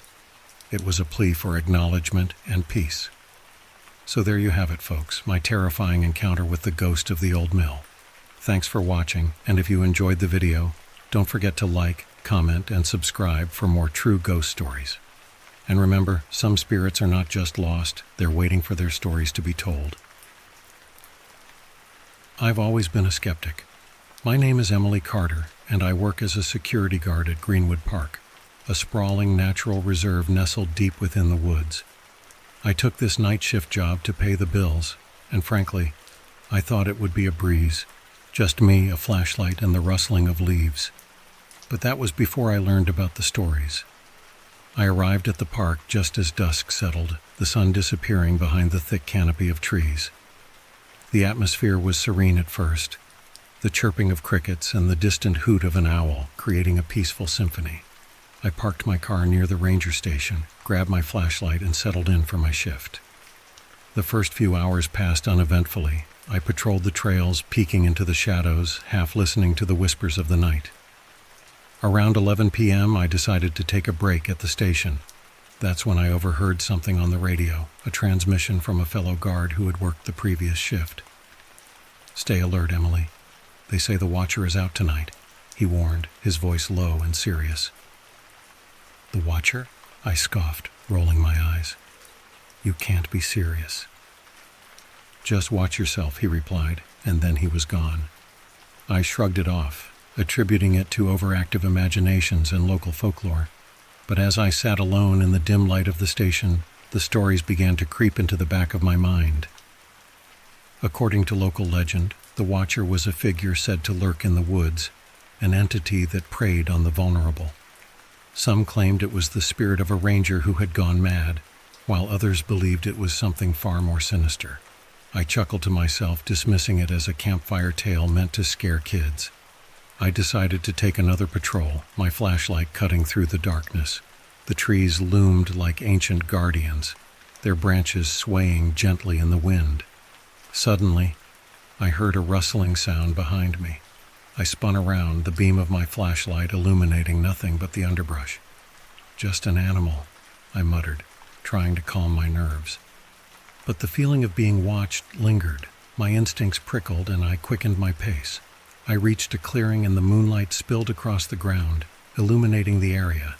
That's when I saw it, a figure standing at the edge of the woods, shrouded in darkness. Its silhouette was tall and unnaturally thin, with limbs that seemed to stretch and bend in unnatural ways. "Hello?" I called out, my voice wavering. The figure didn't respond, just stood there, motionless. I felt a chill run down my spine. Adrenaline surged through me, and I turned to run back to the station. But as I fled, I could hear footsteps following me, soft but steady, as if the figure was gliding just behind me. I burst into the safety of the ranger station, slamming the door behind me. My heart raced as I leaned against it, trying to catch my breath. Was it just my imagination? I could still hear those footsteps, echoing in my mind. I grabbed the radio and called out, "This is Emily. I think something's out here. I saw a figure in the woods." "Calm down, Emily. Just take a few deep breaths. You're probably just spooked," the voice crackled back. "Do you want me to come out?" "No, just stay there. I'll be fine," I insisted, though I wasn't sure how much longer I could hold it together. I sat on the floor, my back pressed against the door, straining to listen. The footsteps had stopped, but the oppressive silence felt suffocating. Then came a soft knock at the door. I froze, my heart pounding in my chest. "Who's there?" I managed to croak. No answer. Just another knock, slower this time, as if the figure was mocking my fear. I knew I had to look.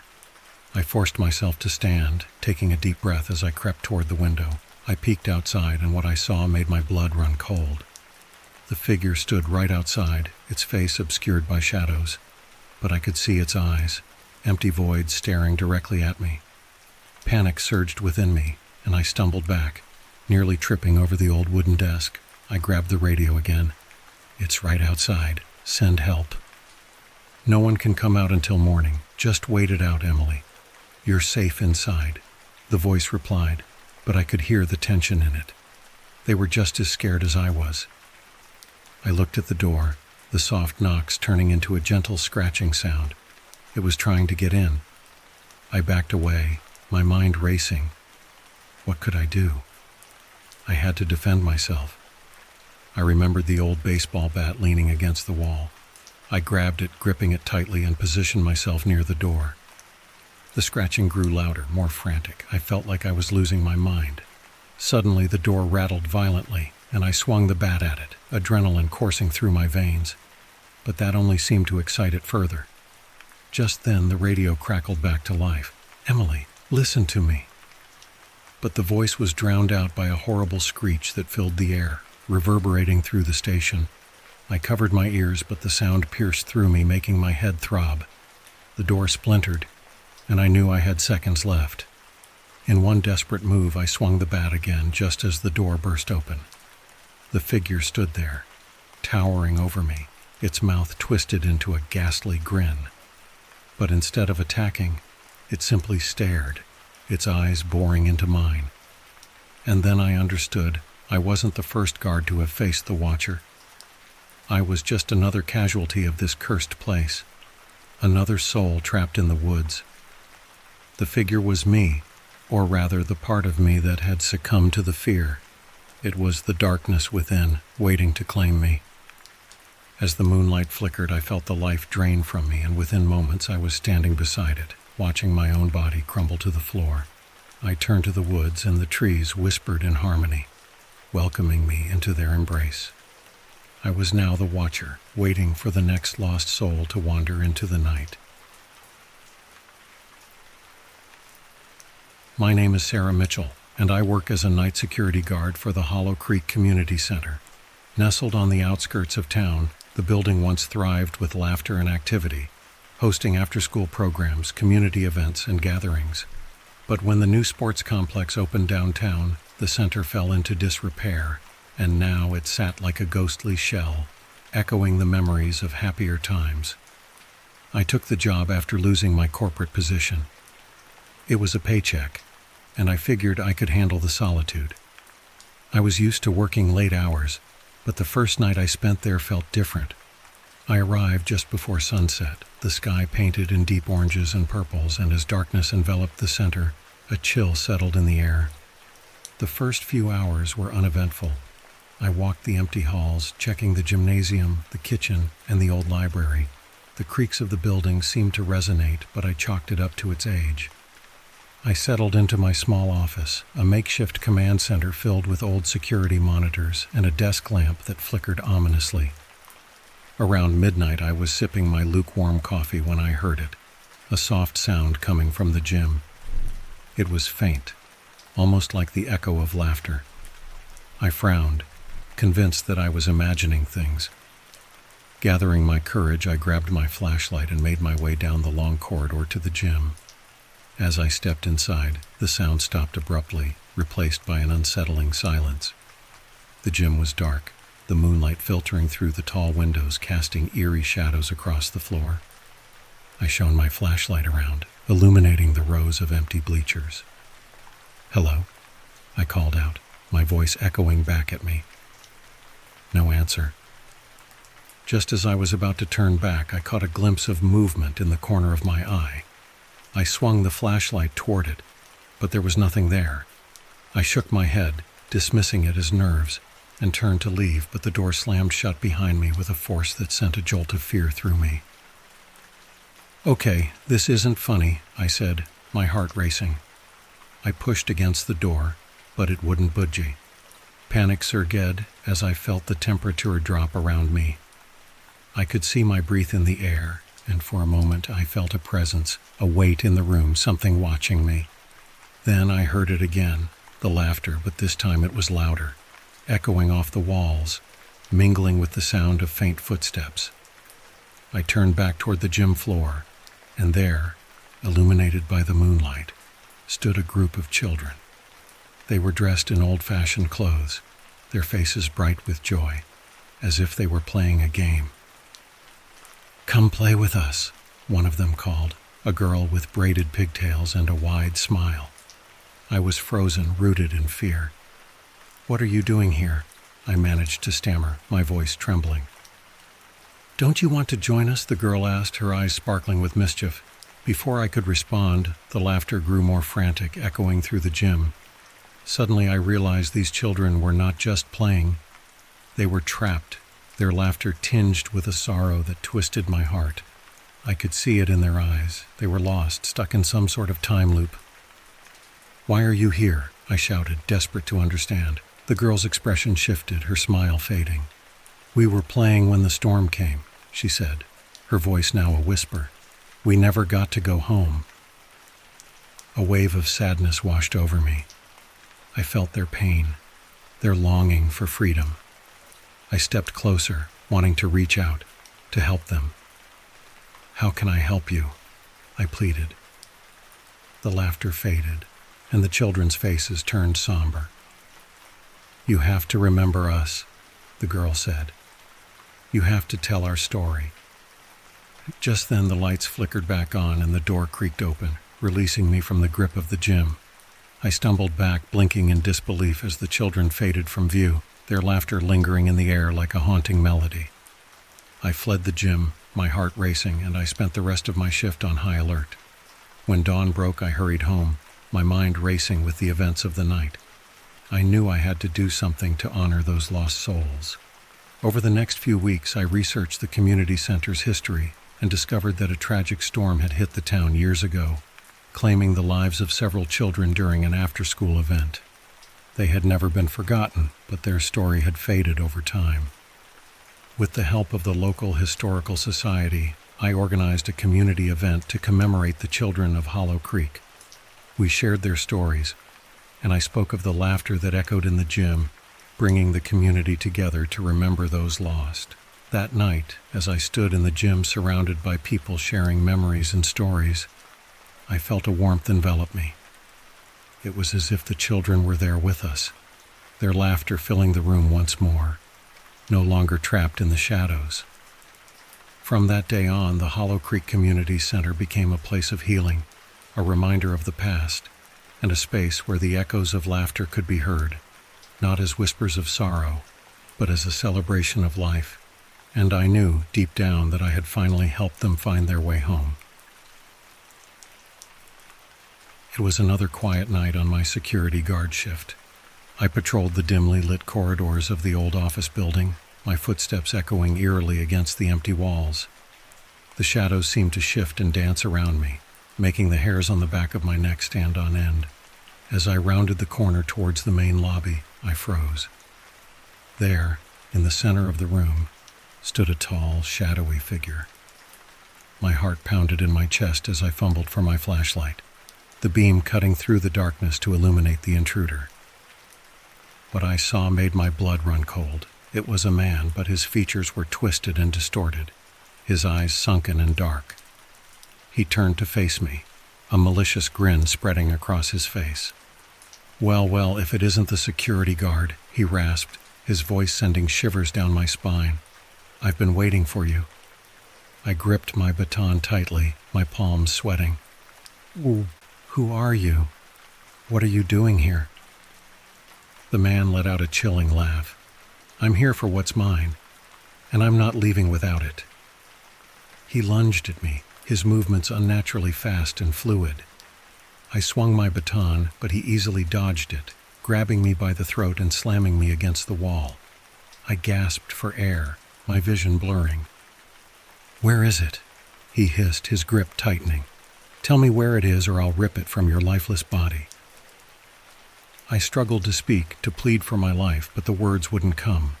As the darkness started to close in, I caught a glimpse of something glinting in the man's hand. A knife, its blade wickedly sharp.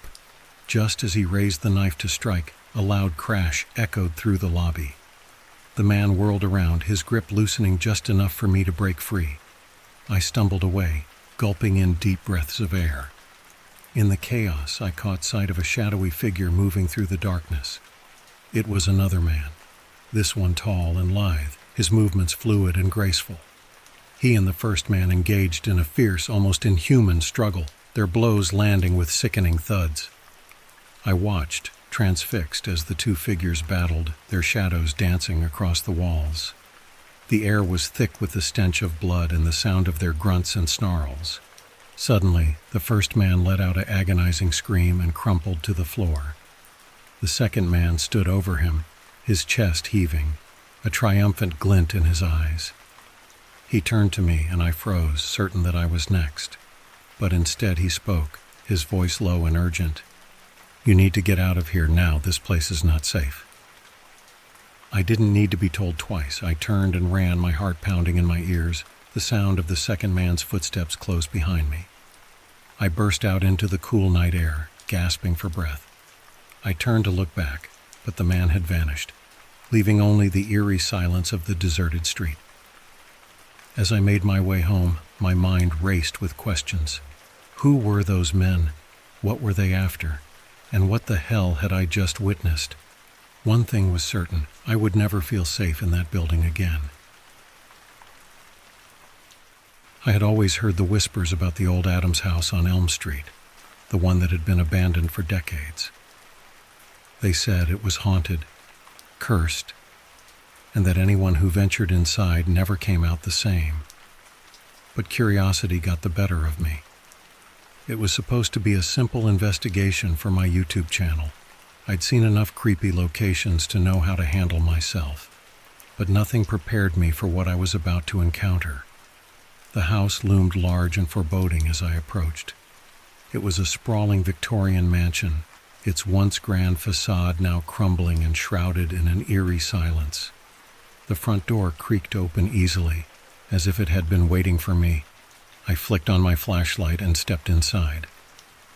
The air was musty, filled with the scent of decay. Dust particles danced in the beam of my light. As I moved through the entrance hall, I noticed the furniture was still intact, covered in white sheets that looked like ghostly figures themselves. The floorboards groaned under my weight, and the silence was thick enough to be sliced with a knife. I set up my camera and started my usual spiel, talking about the history of the house and the legends that surrounded it. I was halfway through my introduction when I noticed something odd in the corner of the room, a mannequin standing motionless, covered in an old tattered dress. Its face was obscured by a faded veil. "Creepy, right?" I said to the camera, though my voice trembled slightly. I approached the mannequin for a closer look. There was something unsettling about its eyes. They seemed almost lifelike. As I inspected it, I heard a soft thud upstairs. My heart raced. I brushed it off as the house settling, but the sound persisted, distant, rhythmic, like footsteps. I decided to investigate, camera in hand, though my gut told me to turn back. The staircase was narrow and twisted, each step a groan of protest.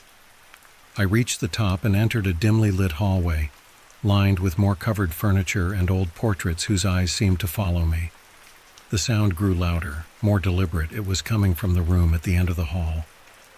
I pushed the door open slowly, the hinges protesting with a high-pitched squeal.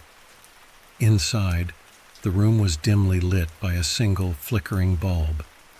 It was empty except for a large, ornate mirror against the wall.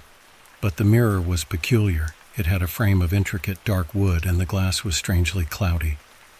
My camera light flickered over the mirror's surface, and that's when I saw it. In the reflection, behind me, was a figure standing in the doorway.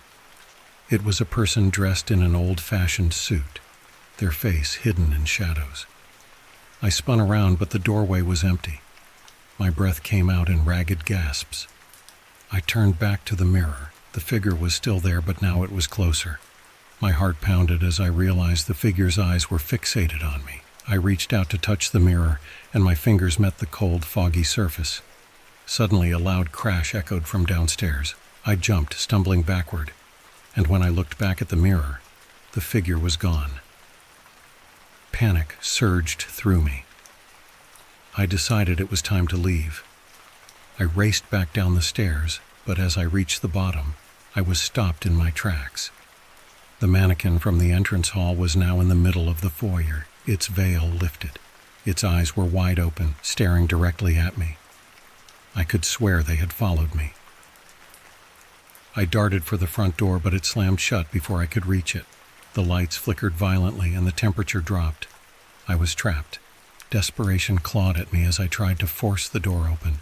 And then I heard it, a low guttural whisper from behind me. "You were never meant to leave." I turned around slowly, my flashlight beam catching a new figure. It was a woman, her face pale and eyes hollow. She wore a dress similar to the one on the mannequin. Her eyes were dark pools of void, and as she stepped closer, her lips parted in a chilling smile. I backed away, my hand fumbling with my camera, but the footage was distorted, flickering between static and shadowy shapes. The woman reached out to me, her touch cold and numbing. In a final burst of adrenaline, I swung the camera at her, and she vanished into the air. The lights flickered one last time, and the door creaked open. I stumbled outside, gasping for breath. I looked back at the house. The front door was ajar, and I could see the mannequin, now sitting in the foyer, its eyes eerily following my every move. I never returned to Adam's house, but every time I close my eyes, I see those eyes, always watching, always waiting. And sometimes late at night I hear that same whisper, reminding me that I was never meant to leave. And now, dear viewers, I'm telling you this story, because if you're watching closely, you might just catch those eyes watching you too.